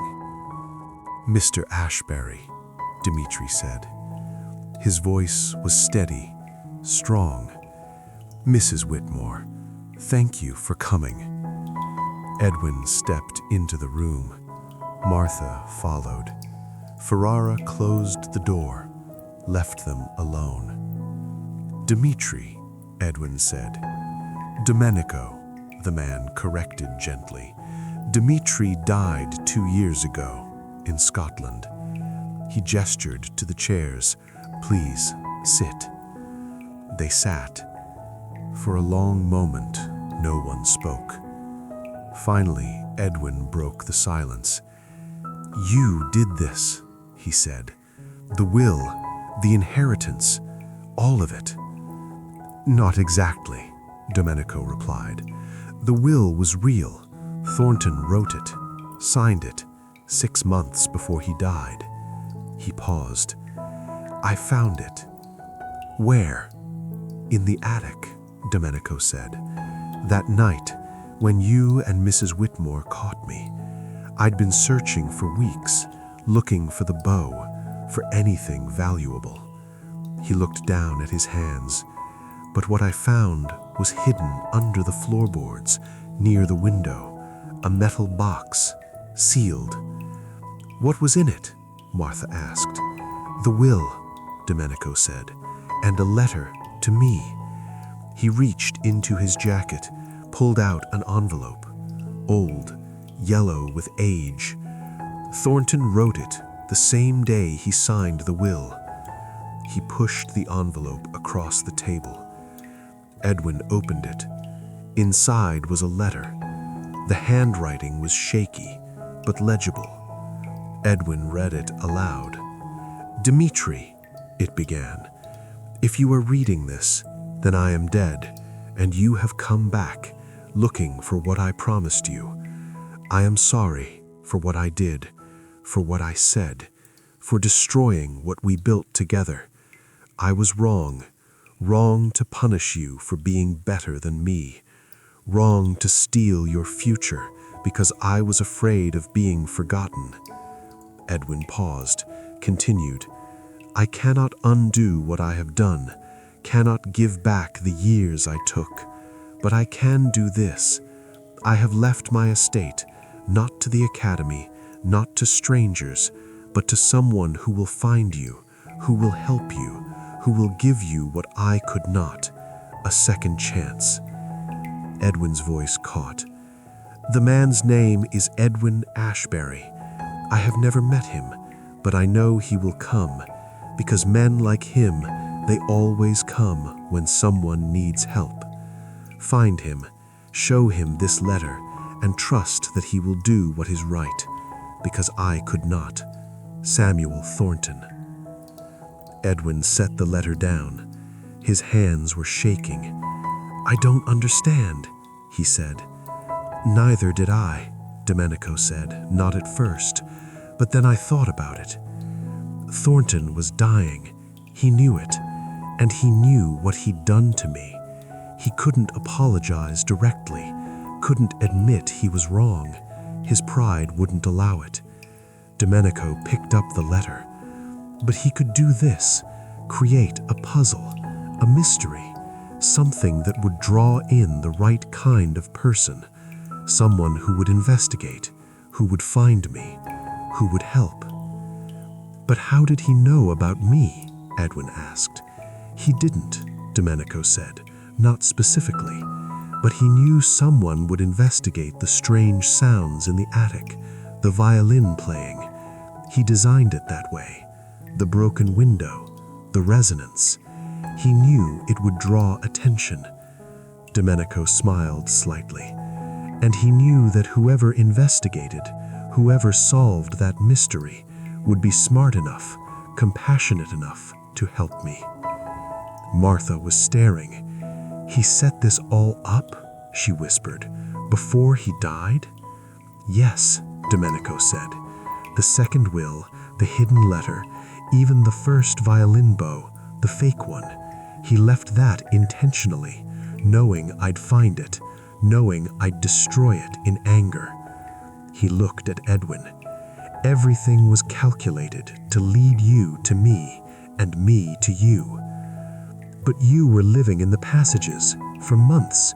Why didn't you find the letter sooner?" "Because I was looking in the wrong places," Domenico admitted.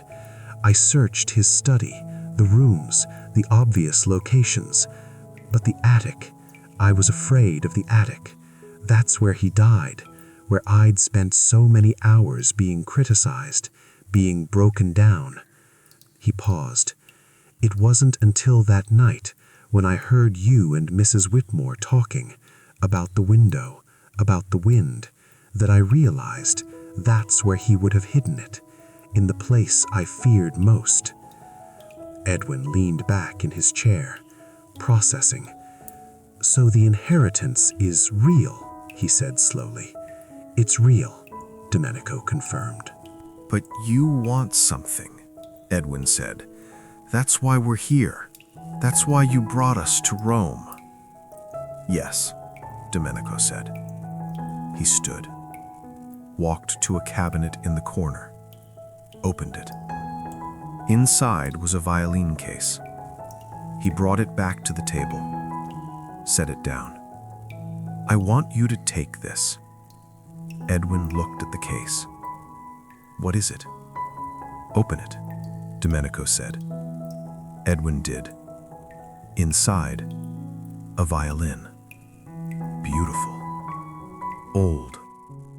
But not the Stradivarius. Something else. "It's a Guarneri," Domenico said. "Del Gesù, 1743. One of the finest instruments ever made. Some say better than Stradivarius." He touched the case gently. "Thornton owned it. Kept it hidden. Never played it. Never even told anyone he had it." "Where did you get it?" Martha asked. "It was in the metal box," Domenico said. "With the will. With the letter. Hidden under the floorboards." He looked at Edwin. "The will leaves you everything. The house. The furniture. The instruments. But especially this one." He closed the case. "Thornton's letter to me. It said you would know what to do with it." "What does that mean?" "I think," Domenico said slowly, "he wanted you to decide. Should it stay hidden? Should it be sold? Should it be played?" He pushed the case toward Edwin. "He gave you the power, the choice, because he couldn't trust himself to make the right one." Edwin stared at the violin case, at this instrument worth, he didn't even know, tens of thousands, maybe more. "Why didn't you keep it?" Edwin asked. "Because it's not mine," Domenico said simply. "The will is clear. Everything goes to you. And besides," he smiled, "I don't need it. I have a life here. Students, performances, a future." He looked at both of them. "You gave me that. You and Mrs. Whitmore. You saved me when no one else would." "We broke the law," Edwin said. "You did what was right," Domenico corrected. "There's a difference." Edwin looked at Martha. She was crying, quietly, tears running down her face. "Why?" Edwin asked her. "Because," Martha's voice was thick, "because it worked. Thornton's plan, his apology, it actually worked." She looked at Domenico. "You're alive. You're well. You're happy." "I am," Domenico said. "And that's what he wanted," Martha continued. "At the end, when he was dying, he wanted to fix what he'd broken." She wiped her eyes. "It doesn't excuse what he did. The cruelty, the destruction. But," she smiled through her tears, "but maybe it's something." Edwin was quiet, thinking about Thornton, about the violins singing in the wind, about a dead man's last attempt at redemption. "The inheritance," Edwin said. "If I accept it, then you get everything. The house is worth about £20,000. The contents, The furniture, another few thousand. And the instruments, he gestured to the guarneri. This alone is worth 30,000, maybe more. 50,000 pounds. More money than Edwin would ever see. Enough to live comfortably forever. And if I refuse, then it goes to the Academy, as per Thornton's first will. They'll sell everything, put it in their collection. The guarneri will sit in a case. Never played, never heard. He paused. Is that what you want? Edwin looked at the violin case, at this beautiful instrument, hidden for years, waiting. No, Edwin said finally. That's not what I want. He stood, walked to the window, looked out at Rome, at the ancient city, built on layers of history, each generation leaving something behind. The house, Edwin said without turning. Sell it. Use the money to establish a fund for musicians, young ones, talented but poor, who need help, who need a chance. He looked back at Domenico. Can that be done? Yes, Domenico said. Good. Edwin turned to the guarneri. And this should be played by someone who can make it sing. He looked at Domenico. By you. Mr. Ashbury, I interrupted. The will says I decide what to do with it. And I decide it's yours. Play it. Teach with it. Make music. He paused. That's what Thornton wanted. That's what all of this was for. Domenico was shaking his head. I can't accept this. You can, Edwin said, and you will. He walked back to the table. Because that's how this story ends. Not with instruments locked away, not with estates sitting empty, but with music, with second chances, with forgiveness. Domenico looked at Martha. She nodded. Take it, she said softly. Make something beautiful for all of us. Domenico reached out, touched the violin case, his fingers trembling. I don't know what to say. Don't say anything, Edwin replied. Just play. Domenico opened the case, lifted the guarneri, held it. For a moment he just stood there. Then he tucked it under his chin, picked up the bow, and played. One note. Long, sustained, perfect. The sound filled the room, rich, warm, alive. It was the most beautiful thing Edwin had ever heard. Domenico lowered the violin. Thank you, he whispered. Edwin nodded. One condition, he said. What? You write to us, Edwin said. Once a year. Tell us how you're doing, what you're playing, who you're teaching. He smiled. So we know this meant something. I will, Domenico promised.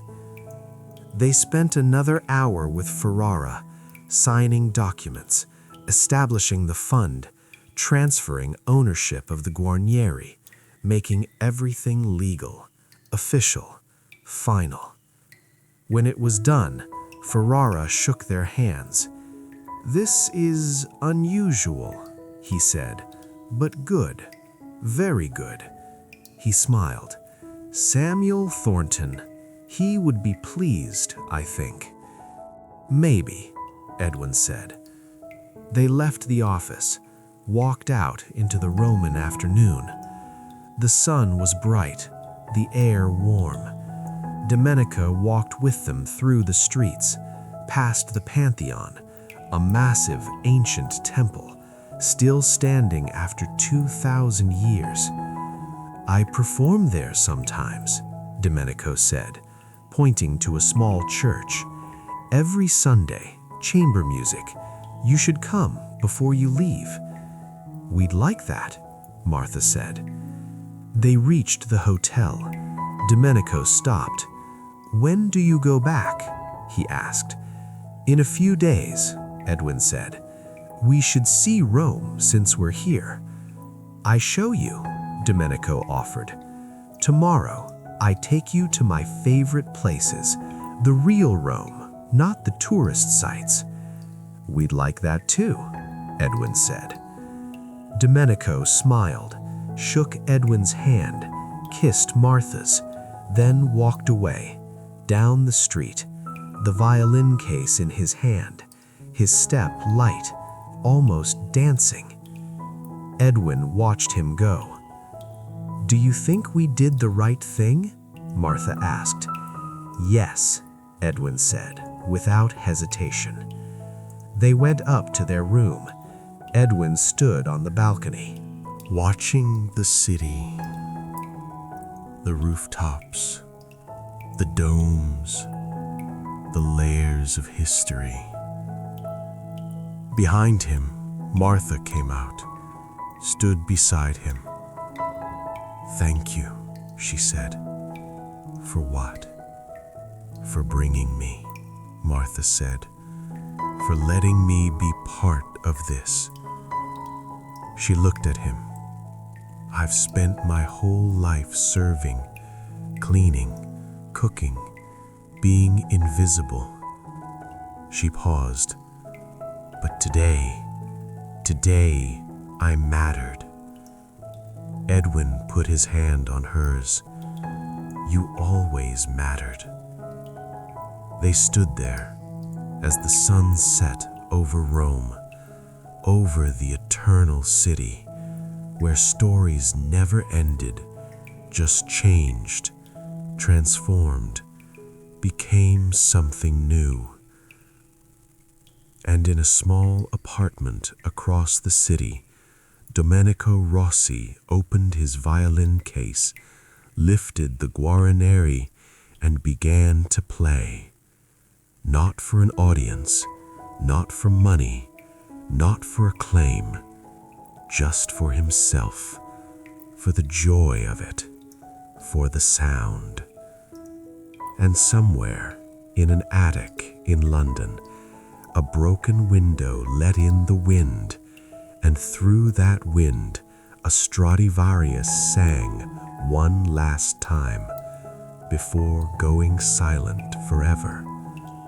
Its song finished, its purpose served, its ghost finally at rest.